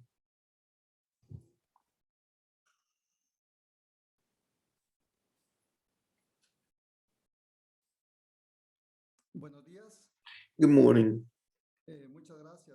Thank you very much for the invite. And greetings to all the members of the panel and everyone following us today. Let me share experience today of strengthening of the chain of granulated panela. First, let me give you the context where we developed this agro-industrial chain in the highlands of Piura. We harvest the sugar cane with which we produce chancaca and the cane jaco. And we just started since last year working on a different derivative of sugarcane panel, which has been taken over as a low marginal product to a technologically improved product in its quality, processing, and presentation that is exported mainly to the European and American markets through cooperation, association, and cousins. But however, the reports of market in the industry show that the production of organic panela certified in Piura does not satisfy the demand of the European market. Organic panela is produced in small agro-industrial plants, rural plants, in charge of producers, and that are organized in associations of small producers that at the same time they're associated to these cooperatives, and these modules are located in the provinces. The poorest provinces of Piura, Ayabanca, Moyobón, and we can see slide the context of this producing area, deficient access to basic services, education, lack of a transportation paths, highways, and there's a high production and consumption of sugar cane jaco, what generates a high index of violence. There's been a lot of trial and error. We've had optimum design, and if we had proper technology to ensure production of granulated panela in good amount and good quality that the market demands. Here's an example of an artisanal processing in 2010 and one comparative project in 2013, but with cooperation. This is a semi-industrial processing plant. And despite its importance for the region, and particularly for the highlights of Piura, the value chain of organic panela lacks of the focus technological wise, and the agro-industrial process, like for example, sugarcane and sugar itself goes through, producing a lack of sustainability, environmentally speaking, and deficiency in the quality of the product, lack of technical assistance, and of knowledge and management, commercialization, management, and organization for producers. All of them that is reflected in the poverty conditions of the population where they establish these modules. Well, the opportunity to keep on strengthening this value chain of Panela was introduced with the launch of a call out from the Swiss corporation to and through the B mechanism strengthening competitive value chains. To this call out, many people from the university assisted from many different areas and from different institutions from the region that were interested in to participate. We've held many meetings with different institutions where we analyzed options to work on this call out, and we saw better possibilities in the Panela product because it is a value chain that it's not prioritized in the national call outs, because it allows us to keep on strengthening the financial development of the location or the area of Panela producers that are established in the fragile ecosystems of the highland of Piura, because it allows us to integrate what we've been doing from the university and many other institutions to strengthen this chain. Because we saw clearly that we were able to initiate a working alliance, a university company that would allow us to grow and innovate in this chain.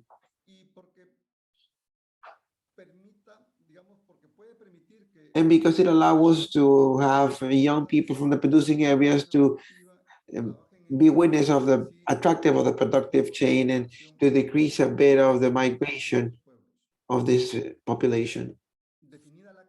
To define the chain, and that's where we start to hold several meetings with potential partners and allies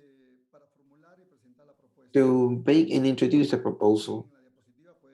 In this slide, we can see the partners of the project, of a North Andean project, which represent the North Andean chain, an NGO, Progress, the Agro-Piura City, and different allied institutions, the regional government of Piura, global government, the technological institute that is established in the highlands of Piura, authorities of a corridor of the Señor Cautivo, the Yavaca Man community, that where we have many of the modules, the majority of the modules established.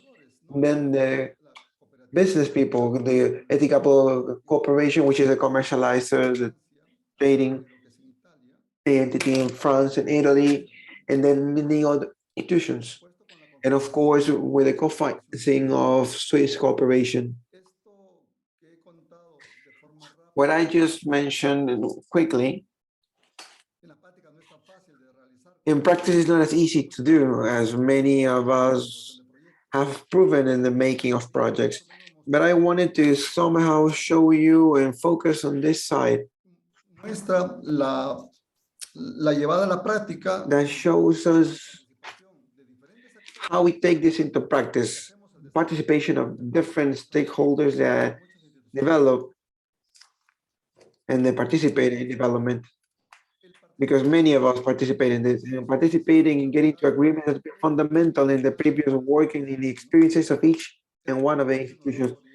Previous work gives us authority, understanding that we know about specific issues. The conviction that the institutions that participate in this project will provide important inputs onto it, the ability of working together in the discussion of the project and its making in case it's approved, in the execution to adapt institutional culture of work to a collaborative one among institutions and governance of the project itself. To have really clear the role that each institution plays. And then the support of each institution to pull the project forward, put in ourselves and put in their own network of contacts, etc., at the disposal of the network, for which it was really important. And we pulled with certain easiness this international participation, International Congress of Panela, where we had the participation of people that are in the same business in different countries. And then to help out many of the students of the university, or some of the students of the university, to see how interesting this value chain is and to start developing their own thesis. I will leave it at that in case there's any question that we might have. Thank you very much. Excellent, Jorge, Mr. Vieira, we appreciate your Jimena, por presentation. favor, Jimena Gil, si fueras tan amable, por favor. Jimena Hill, please. Hi, Javier. Hi, everyone. How are you doing? I'm also going to share my presentation. Can you please confirm that you can see it? No, not yet.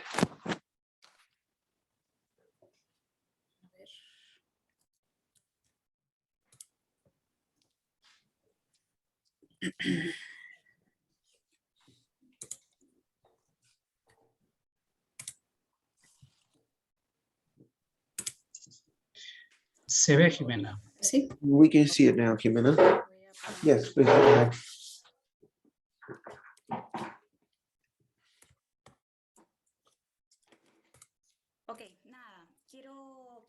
All right. I'd just like to make a brief presentation. Thank you very much for the invite. I'm in behalf of Telefónica Peru, Movistar Peru, to tell you one of our initiatives, which is a part of many others, where we work articulately and coordinately with cooperation, in our case with Spanish cooperation. I am here to talk to you about Mujeres en Red. Mujeres en Red is a project that starts in the context of our diversity policy and inclusion policy. We've encouraged the equality of opportunities and development of people, basing ourselves in diversity as a strategic element. We have 4 horizontal core or axis across the company where we work across the year with different actions and initiatives. First one being the gender equality axis, where we focus in the fight against gender violence, and we focus on the telecommunications field. We have the program Mujeres en Red, an approach of children to technology. We also work in the capacity building, LGTB encouragement and capacity building. And as we said, we're aligned to the global policy of diversity and inclusion, and that's what allowed us to be in different rankings and having different certifications. Mujeres en Red is a project that's born in the year 2020. It's created with the objective of encourage training, employability of women in the technical services of telecommunications. What are we looking for with this? To have and look for the cultural and paradigm change around a traditionally masculine field, to encourage the participation of women in the telecommunications field, and to have a sustainable alliances with our contractors and different objectives of training and employability that we have set for ourselves. We made a baseline of women that were working in collaborative companies, and we've identified that we have a huge percentage in the command centers and call centers. We have over 33% of women working in our contractors and design the structures and the customer service and with the technical service to the client. And that's where we started. And I'm talking about the technicians that go to our house to install internet, cable, or whatever service. And there was only 0.5 women working in this field. And we decided in 2020 to start contracting in this field people that work with technicians that, because we had over 2,500 technicians, and most male, and to identify the maintenance of base antenna centers and our monitor centers.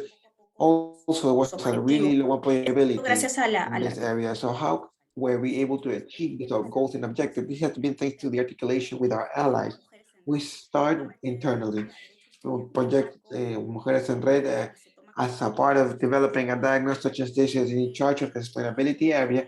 We also had to go with the liable area of this technical service and understanding sustainability as a horizontal trait of the business. They needed to understand this project as such so we can work with contractors. The technical service area, despite having a day-to-day work, decided to set themselves as a KPI and go from 0.5 to 10% of women employability towards the end of 2021. This was achieved thanks to the articulation with collaborating companies that you see to the right. These are all the companies that are working in the project Mujeres en Red right now. And also thanks to the alliance with the Ministry of Women and Vulnerable Population, to the Spanish Corporation and the Chamber of Commerce from Spain. They were also encouraging in amidst the pandemic, always equality or siempre igualdad, that look after including women that were victims of violence in working spaces. The project Siempre Igualdad that was encouraged by the Ministry of Women and the Chamber of Commerce from Spain was providing training on employability skills for women and was articulating with companies so they can have these employability spaces. That's how we were able to include among the first promotion of Mujeres en Red, 5 women that went through the emergency center, through the Aurora program, and that also went to the Siempre Igualdad pilot, and that had a lot of training with different psychologists and therapists so they can reinsert to their working life. It was a hard work and it's not easy for a women all of a sudden to decide to start working in a technical field that was traditionally taken over by men. But now let me tell you what were the components that we had to take into account for this project to be a reality. These were the 5 fronts that we have deployed and we continue deploying because the project's still active and the idea is for this to always be part of our strategy. We started by the recruiting and selection process with different programs and different collaborative companies. And we had to approach different NGOs, ministries, Ministry of Women, Ministry of Labor. We had to do call out to our social network alliances with institute. That was really important because they had in their portfolio women that had some sort of technical training that was related to the telecom sector. Once that happened, we were able to recruit and select the proper staff of women that wanted to actually be telecom technicians. We went through the training stage, and this is a piece of work that needs not just technical work that is encouraged an institute, but and also from the collaborative companies and Telefónica del Peru as well, so they can learn out of our systems and they can provide service to our clients. So there's a stage of technical training, but also there's a stage of motivational training or for those women that have been coming into the program little by little. But I believe that the most important training stages, sensitization, sensibilization of awareness campaign to male technicians that have been already working in the company. And we guess that after so many years where they've always only seen and worked and socialized with other men only, having women coming into their working environment needed some sort of awareness training so we can cover all of the implications that it had. Protection of women, making sure that every company has the proper channels of report to avoid harassment or any type of activity such as this, and the stop bias, and many subjects that we needed to cover so we can up to date to the women and their rights and needs that are now added to the working crew. But this was a way of showing our collaborating companies that this project was not just about inclusion, but it was going to benefit their business because it produced good indicators, and we needed to measure every woman that were coming in. And we shown that they had as kept same skills as male technicians that were working in the field, and in some cases they had even a better development and performance. De comunicación también han sido importantes, visibilizar. The communication skill, communication-wise, was also important to put into the limelight the work of these women that every day they've been learning and doing things better to motivate all the women so they can respond to the call outs of Mujeres en Red.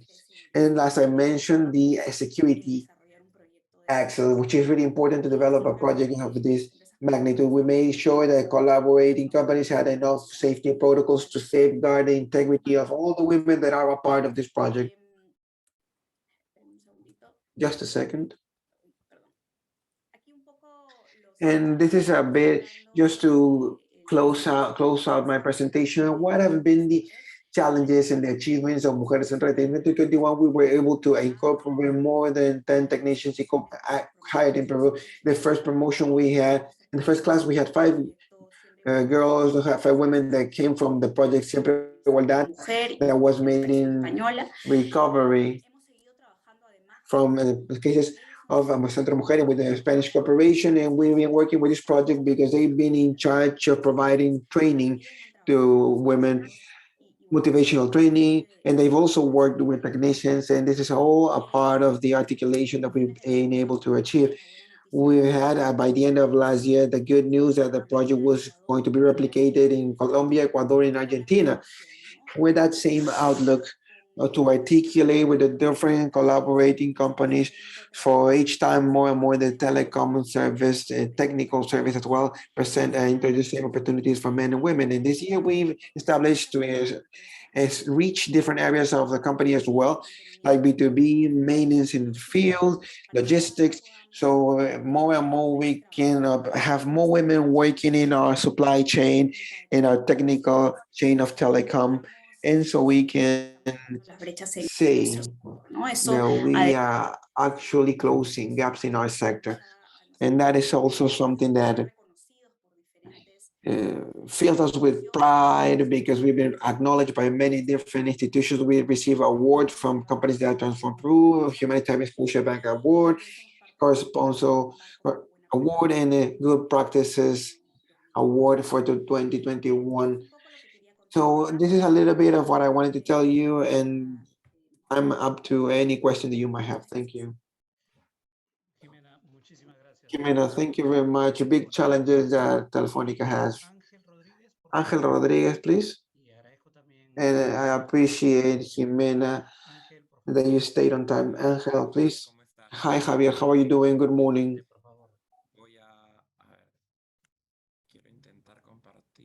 I want to try to share my screen. ¿Ver mi pantalla? Aún no. I don't know if you can see my screen.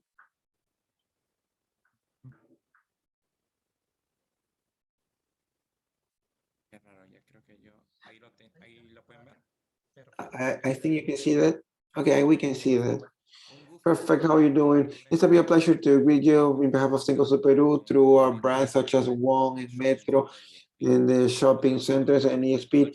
We're in the world of retail, and as you can guess, we have many challenges in each block of the chain.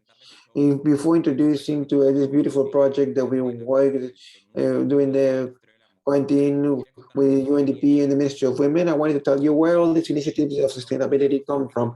Part of this 3 pillars is sustainable consumption, and we work a lot about good habits and consumption, but also products reduce environmental print, and we have challenges such as circular economy across a value chain and challenges that we have of reduced production, packaging, innovation, new material.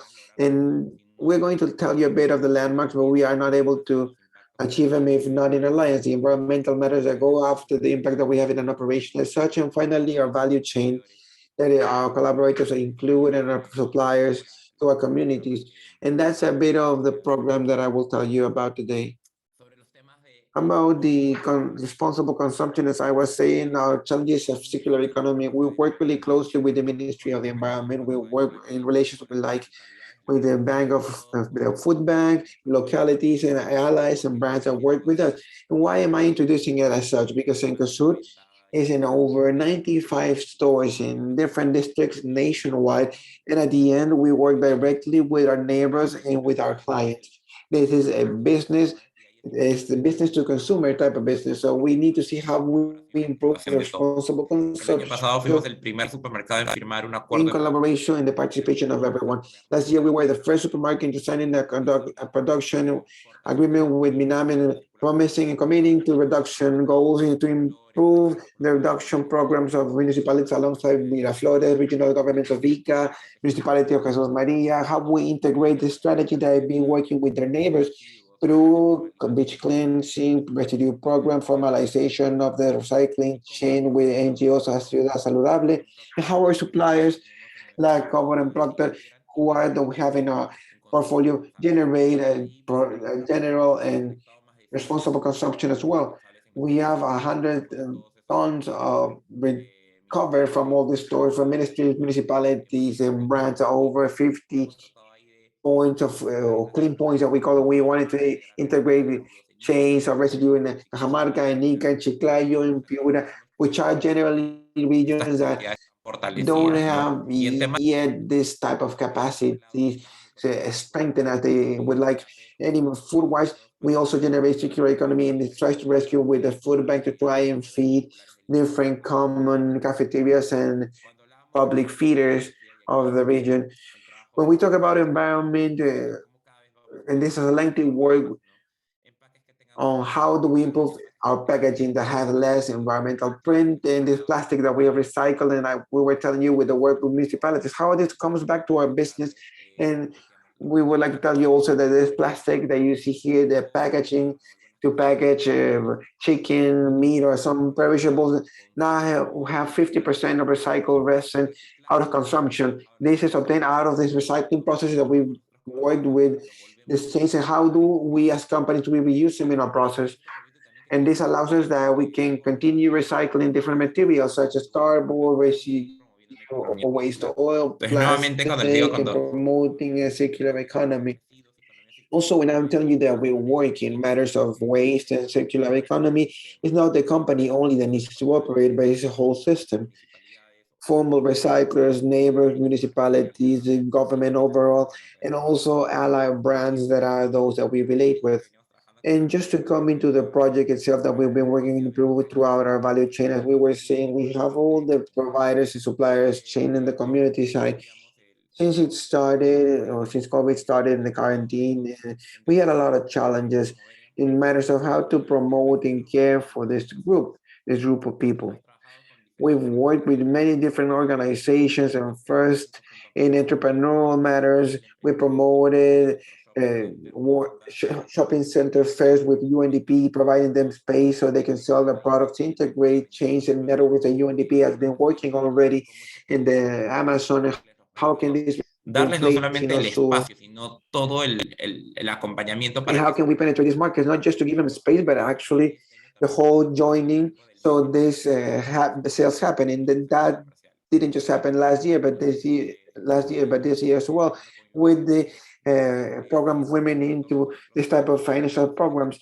How, especially with Metro, and there are spaces of capturing of financial resources in the coming back to school stage of the year. And we saw that there's certain campaigns throughout the year that are important where we can encourage this type of processes. And this is not just a matter of COVID, but also we needed to provide a bit of aid in mental health when coming back to classes. And one of the programs that fills us with pride is how do we attach and add up to our Peruvian area. As you know, in the quarantine times, we had different indicators that would tell us that the index of violence against women was peaking, and the only spaces where people could actually go out to relate were banks, pharmacies, and supermarkets in the first month. So from Metro, how can we do? We were already working in this type of safe spaces, and we started with two initiatives: the solidarity product to start talking about what is going on, what is violence against women, what are gender matters, what are masculinity, and how do we work around the supermarket with all of this. And we attach it to a solidarity campaign that, for example, if you purchase these face masks that were from the UNDP, would finance and will fund the protection and shelter for women.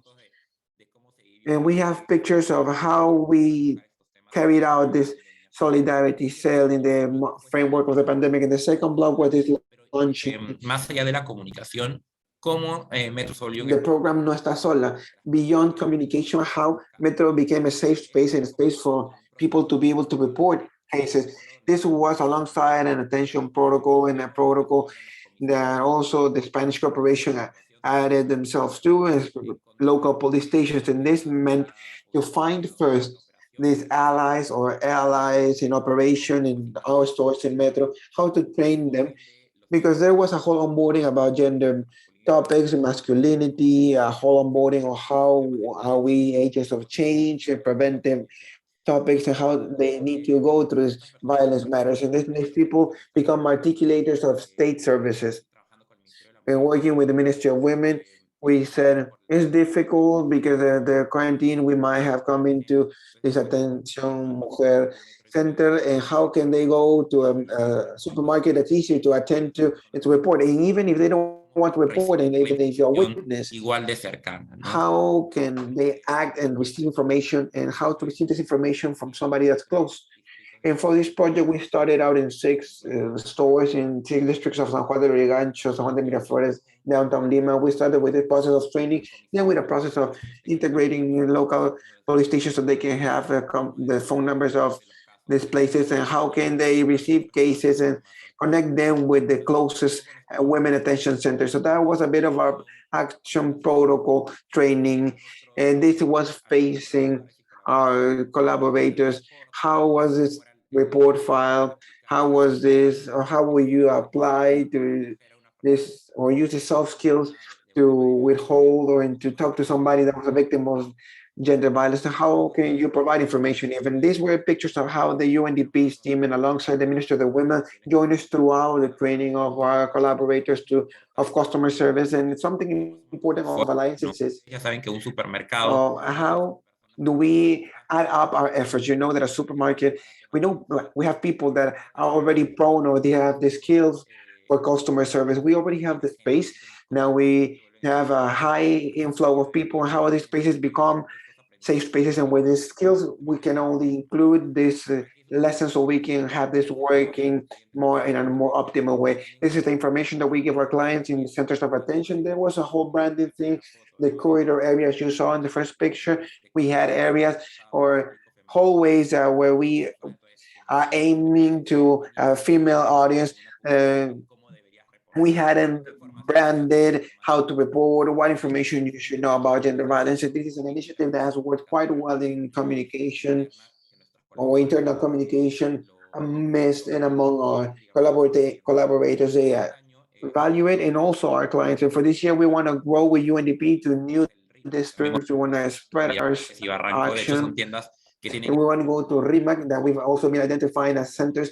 Miraflores and Barrancos, where they have the stores that have this openness and they withhold this type of initiative that UNDP also introduced. This is a bit of the example that I wanted to show you that we're doing right now. Maybe other indicators as environmental and circular economy and so on. But when we wanted to care about our people during the pandemic, establishing and taking advantage of our alliances, we wanted to push this project. So this is the only thing I wanted to share with you today, Javier, and for the team. And if there's any question, we can also share the presentation. Thank you very much. Muy interesante el trabajo en el tema de reducir los plásticos y llegar a poblaciones vulnerables. Muchas gracias. Thank you very much, Angel, for your work in this type of context.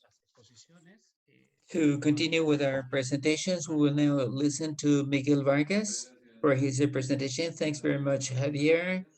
I'm going to share my screen with you now. The stage is all yours, Miguel. Go ahead, please. Can you see the screen now? Perfectly well. Thank you very much. Okay, let's start then.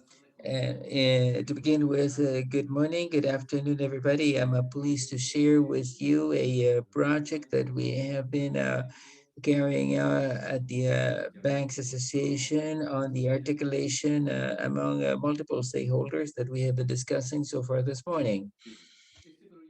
This project is a process for accessing financial services that was launched back in 22. It's a sure payment during the pandemic as a way to provide an easy, safe, and contactless payment method for supply markets, groceries markets, and that later we address the other market-related projects that was mentioned earlier. What is the context? How did this project start? Let's go back for a moment to the third quarter in 2020. That was a very unexpected year, of very unexpected events where Peruvian citizens went through very difficult times. And one of the main reasons was issues was how to find ways in which we could buy our groceries in a contactless, safe and secure manner. So we had to find a scheme that would facilitate person-to-person payments without the need for having using cash that could be a source of infection with COVID. This e-wallet was identified as the most viable mechanism that could be used for other types of payments in a more widespread way. This is a context that at that time allowed us to work jointly in a multi-stakeholder partnership between the central government through the digital government initiative under the cabinet chief. The three main e-wallet, e-cash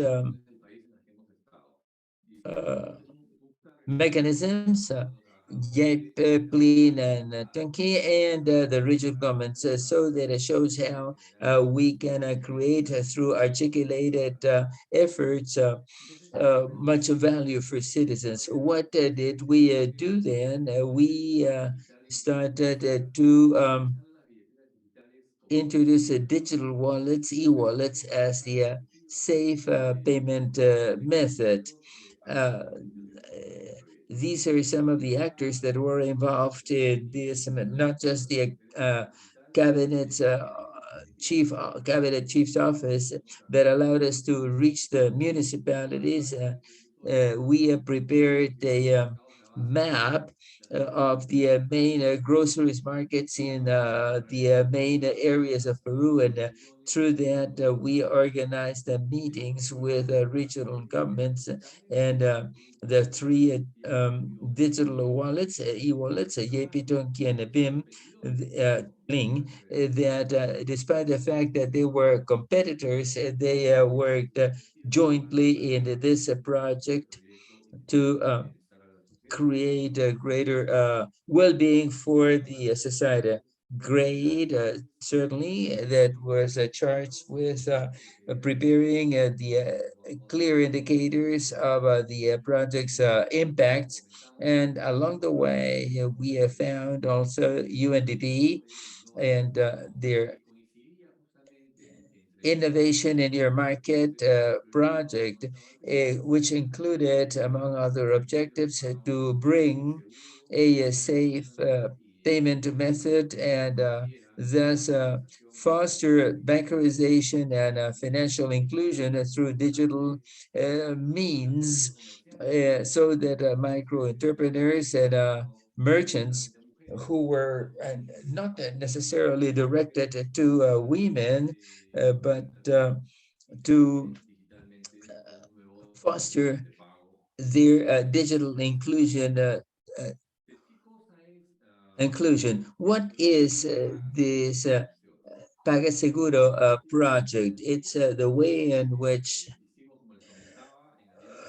in alliance with the Cabinet Chief's office, to disseminate e-wallets and focusing on groceries markets. This is a strategic objective because here families and households get their groceries on a daily basis, and also there is an audience of micro entrepreneurs. So the impact at the base of the social pyramid was very important through trade that to continue to spread to grocery shops and other types of businesses, so that these benefits of financial inclusion, digitization, payment means could be further disseminated among the rest of the population. So by focusing on the access to payment methods provided with the characteristics of an e-wallet that was simple and easy to use and free of charge, required that we provided not just the access, but to add a training component. So that would lead to an actual effective financial literacy, so that the citizens are empowered and can appropriately use the electronic financial mechanisms that are made available to them, and better manage their private and personal finance planning. This is a financial literacy training effort that is gradually spreading across the country, everywhere these e-wallets are operating. And this made us a focus on households and the various actors in the commercial environment. What were the basic objectives, therefore, to enroll groceries markets, and thereby spread towards other points of commerce and micro-commerce, including convenience shops, small and medium companies, and district street vendors who would be able to use the three e-wallets and spread and promote the use of e-wallets as a way to replace cash payments for all transactions. And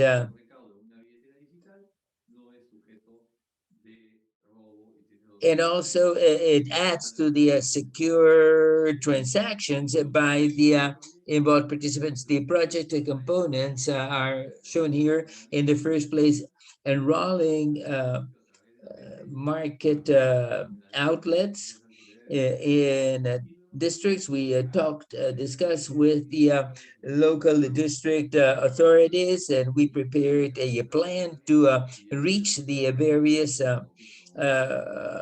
markets and include the three e-wallets, and to be used by the shops, SMEs, and street vendors, and not just in the specific markets, but also in the surrounding areas, to expand their geographic coverage. And that went hand in hand, as I mentioned, with the financial literacy training for both business people and neighbors through a free access literacy training platform provided by Aspen. What can be done with these e-wallets?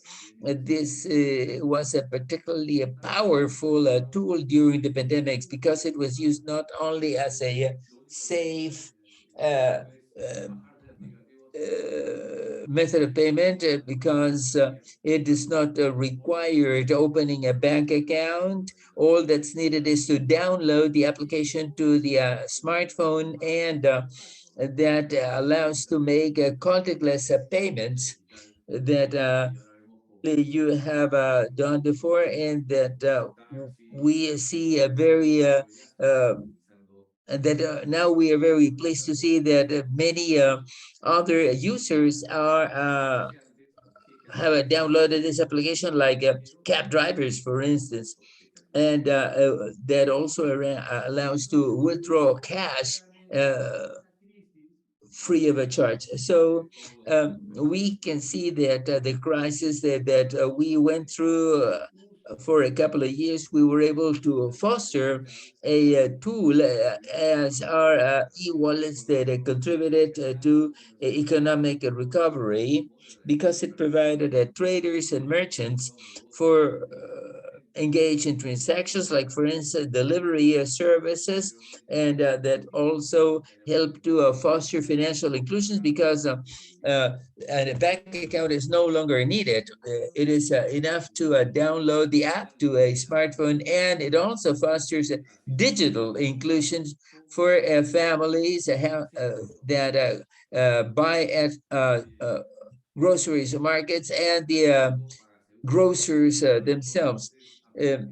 This has allowed not just to add safety and security through digital payments, but also make them faster and create a payments record for each of trader and merchant, because most merchants in these groceries markets do not have a credit line, and their access to the banking system is through basically these digital payments, which are recorded in their app. Their transactions are recorded, and this helps the merchants to better manage their cash, but also it helps the financial institutions to see what is the traders and merchants payment capacities. And this is precisely what we're going to be starting in the second half this year, to reach grocers, merchants, to provide micro loans and micro insurance to widen the scope of financial inclusion. And finally, innovation is another important component, because it allows to create new products for merchants. This has improved and introduced the capacities through new functionalities that can be used in cellular phones, and also through a more widespread alliance with other organizations to spread financial education. It also reduces the need for transportation and mobility of persons, and the use of cash, physical currency, reducing the carbon footprint of small size of financial transactions. What are some of the results of this effort?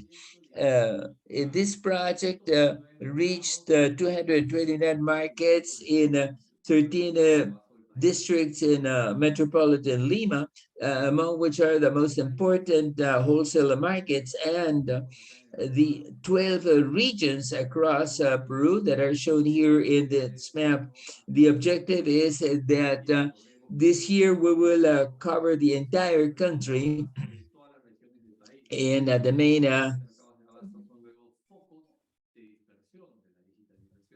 grocery markets throughout the country. That will be the main focus of financial inclusion.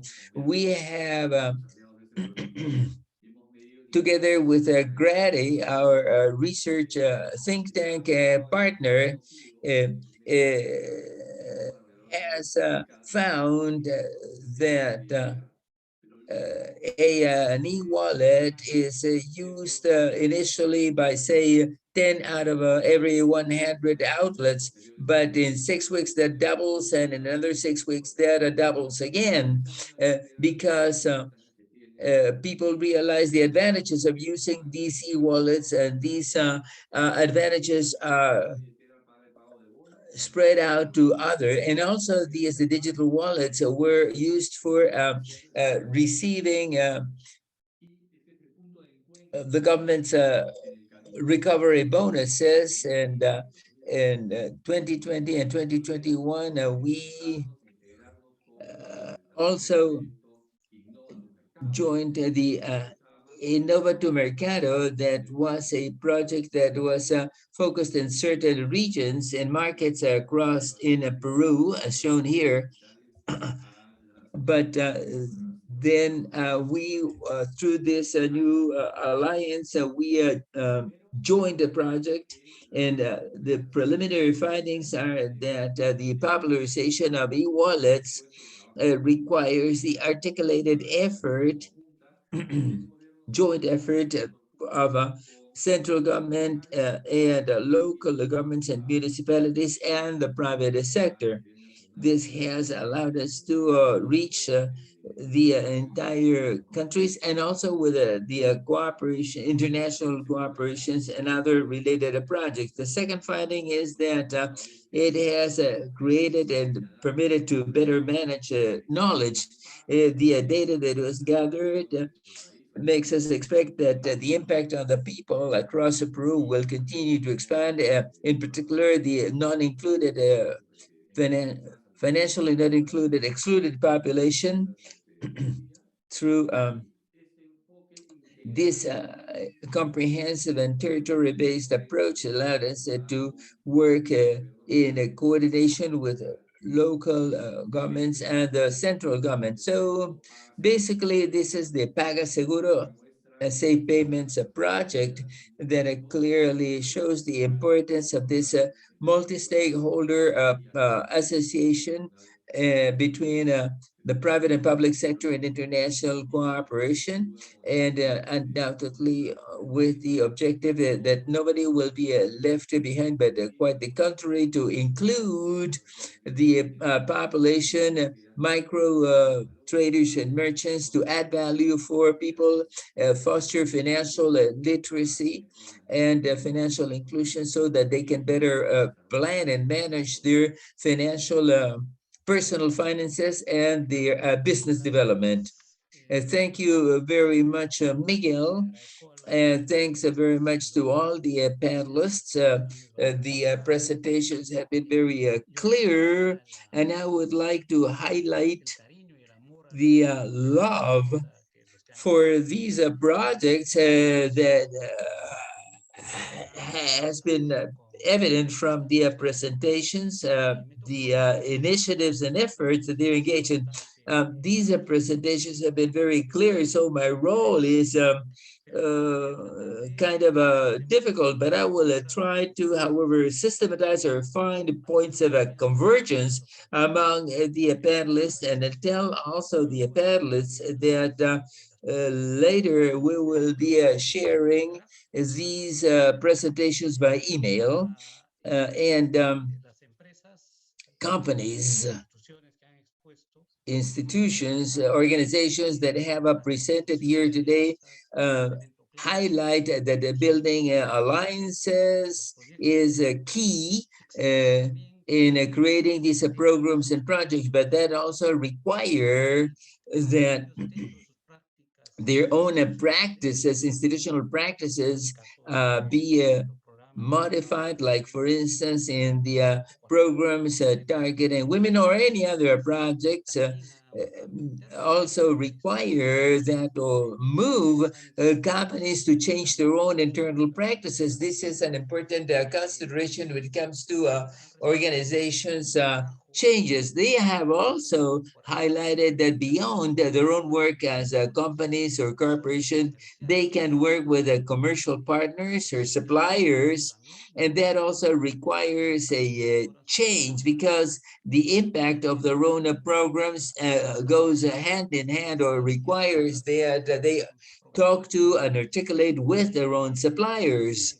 I think they are all clear that the public-private partnership approach is clear to them because beyond the cooperation between the public and private sector, there is also cooperation in international organizations and civil society. And sometimes also we do not take sufficiently into consideration the relationship with academia, universities, and think tanks. It has been mentioned, but it should be emphasized. Building a consensus as a prior, very intense effort before these projects are launched. It was mentioned that sometimes the energy that you provide into a project is needs to be very big so that the outcome will eventually be good. And other consideration is that programs, projects, and are very dynamic, and I would highlight that they're generally grow over time. Several of the speakers said that they had started with a small number of initiatives, but then they expanded their projects across the country or even across borders, like has just been mentioned. I think this needs to be highlighted, and also the dynamic response before the pandemic. Obviously, the vulnerable segments of the population were mostly hurt, but speakers have also shared with us that there is a very strong dynamic effort to meet these challenges. And finally, I think it is also critical that we take into account articulation with international cooperation agents in particular, given the upcoming financial constraints that we will be facing. So leveraging and co-financing pose a major challenge. I have been involved in this issue for several years already, but I'm satisfied to see that this approach is becoming stronger. But the social arms of corporations and foundations should better articulate with international cooperation. The resources are available. Sometimes it is hard to identify them, but they're there. And having said that, I have nothing left to say, but to thank the participants and confirming that all these presentations will reach you by email. Thanks very much to you. After these dialogues and reflections, I would invite Ambassador Maria Eugenia Echeverria Herrera, General Director for Economic Affairs of the Foreign Affairs of Peru, for her closing remarks.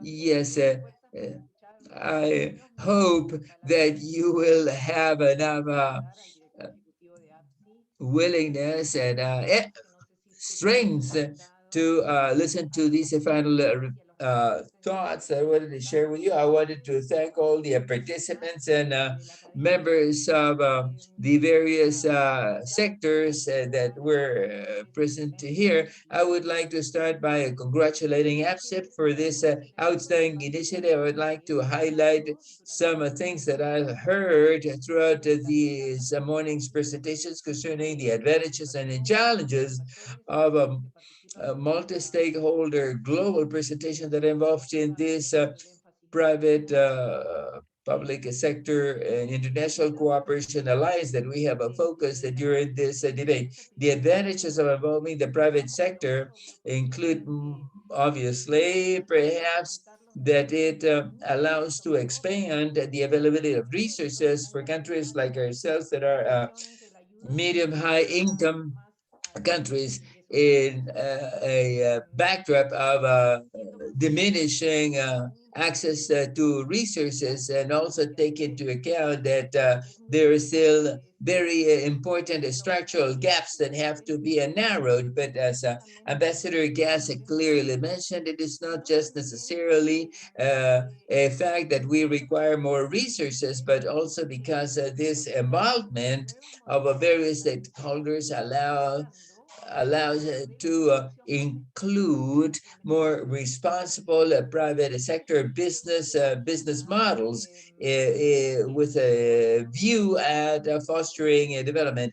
In the Davos Economic Forum for several years, there's been a greater emphasis on the stakeholder capitalism. In other words, capitalism that responds not just to create profits or revenues for shareholders, but also addresses the interest of all stakeholder groups.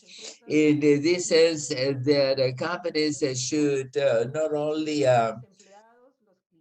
meet their shareholders' expectations, but also communities, suppliers, and consumers and society at large. So it is important for investors and management to become aware that their long-term success also hinges on their clients, providers, and workers' success. So this active involvement of the private sector is happening at a various many levels, and is a sort of a changing the typical capitalism that we knew. And also in this evolving model, I would like to highlight something that seemed to me particularly interesting. That is the Terra Nova project that was shared with us by Mr. Milan in his presentation, that creates profits for their stockholders, but it also contribute to accomplish certain sustainable development objectives. SDOs and their work in the favelas, the slums, has yielded very beneficial impacts for all those involved. Also, I would like to point to the need for all the participants in preparing a consensus among all participants, so that international cooperation meets a strategic role, performs a strategic role. And the representative from the University of Piura said that building consensus is not always easy. I think that is quite clear from the complex models that we have heard about, that it's not always easy to move forward, and that requires an additional effort. Additionally, I think it also helps, obviously, that there is a conceptual framework for these multi-stakeholder alliances as a cooperation schemes. And as Mr. Gonzalez Norris correctly mentioned, in both our international cooperation policy and in the upcoming national policy, it is clear that the public sector actively promotes these partnerships.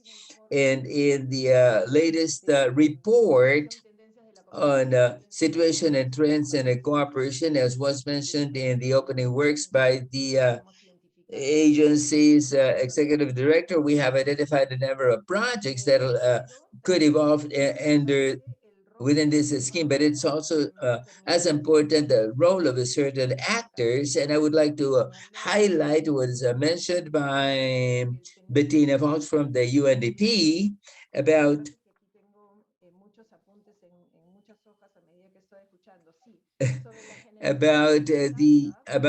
creating data for decision making that is evidence-based.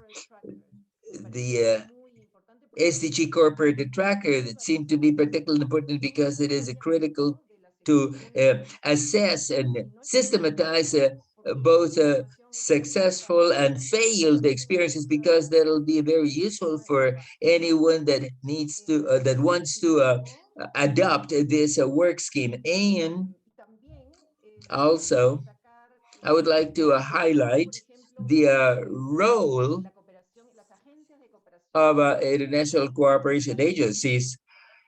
AECID, for instance, to explain often to companies. Oftentimes it is not easy to explain private companies how to cooperate with the public sector's role. It's very important to explain things to them and involve them in these schemes. And also Peru Sustainably also mentioned something that seemed to be particularly interesting, because once again, to explain and making a call for all these private sector entities that are interested in engaging in the promotion of specific development objectives, and particularly in the framework of the sustainable development objectives and the desks for each of the SDOs. So it's critical to pay attention to the role of these agents in building such partnerships. And finally, as was mentioned by Bettina as well, it is important to really talk about additional resources, address the issue of additional resources and the investment map to present specific SDO opportunities where there is a potential for investment. There should be particularly, this is, as was directly mentioned, work in progress, but that should be a very useful tool down the road. I have learned many things this morning, and I'm really pleased to see that there is so many private company entities that are really committed to join these partnerships, and how each agent from their own roles and position is helping along this process, and my gratitude for all these contributions, and rest assured that from the government side, we will definitely examine and use these ideas so that we can multiply the accomplishment of these objectives. Thanks very much to Ambassador Maria Eugenia Echeverria for her words. And we have now reached the end of this Dialogue for Action. We are very thankful for your participation. We are going to take a final photograph of this event. To the extent possible, please start your videos so that we can record this final moment. When to the count of three, please, if you agree. 1, 2, and 3. Once again, please. 1, 2, 3. Thanks very much for your participation. This event has concluded. Thanks, and have a great day.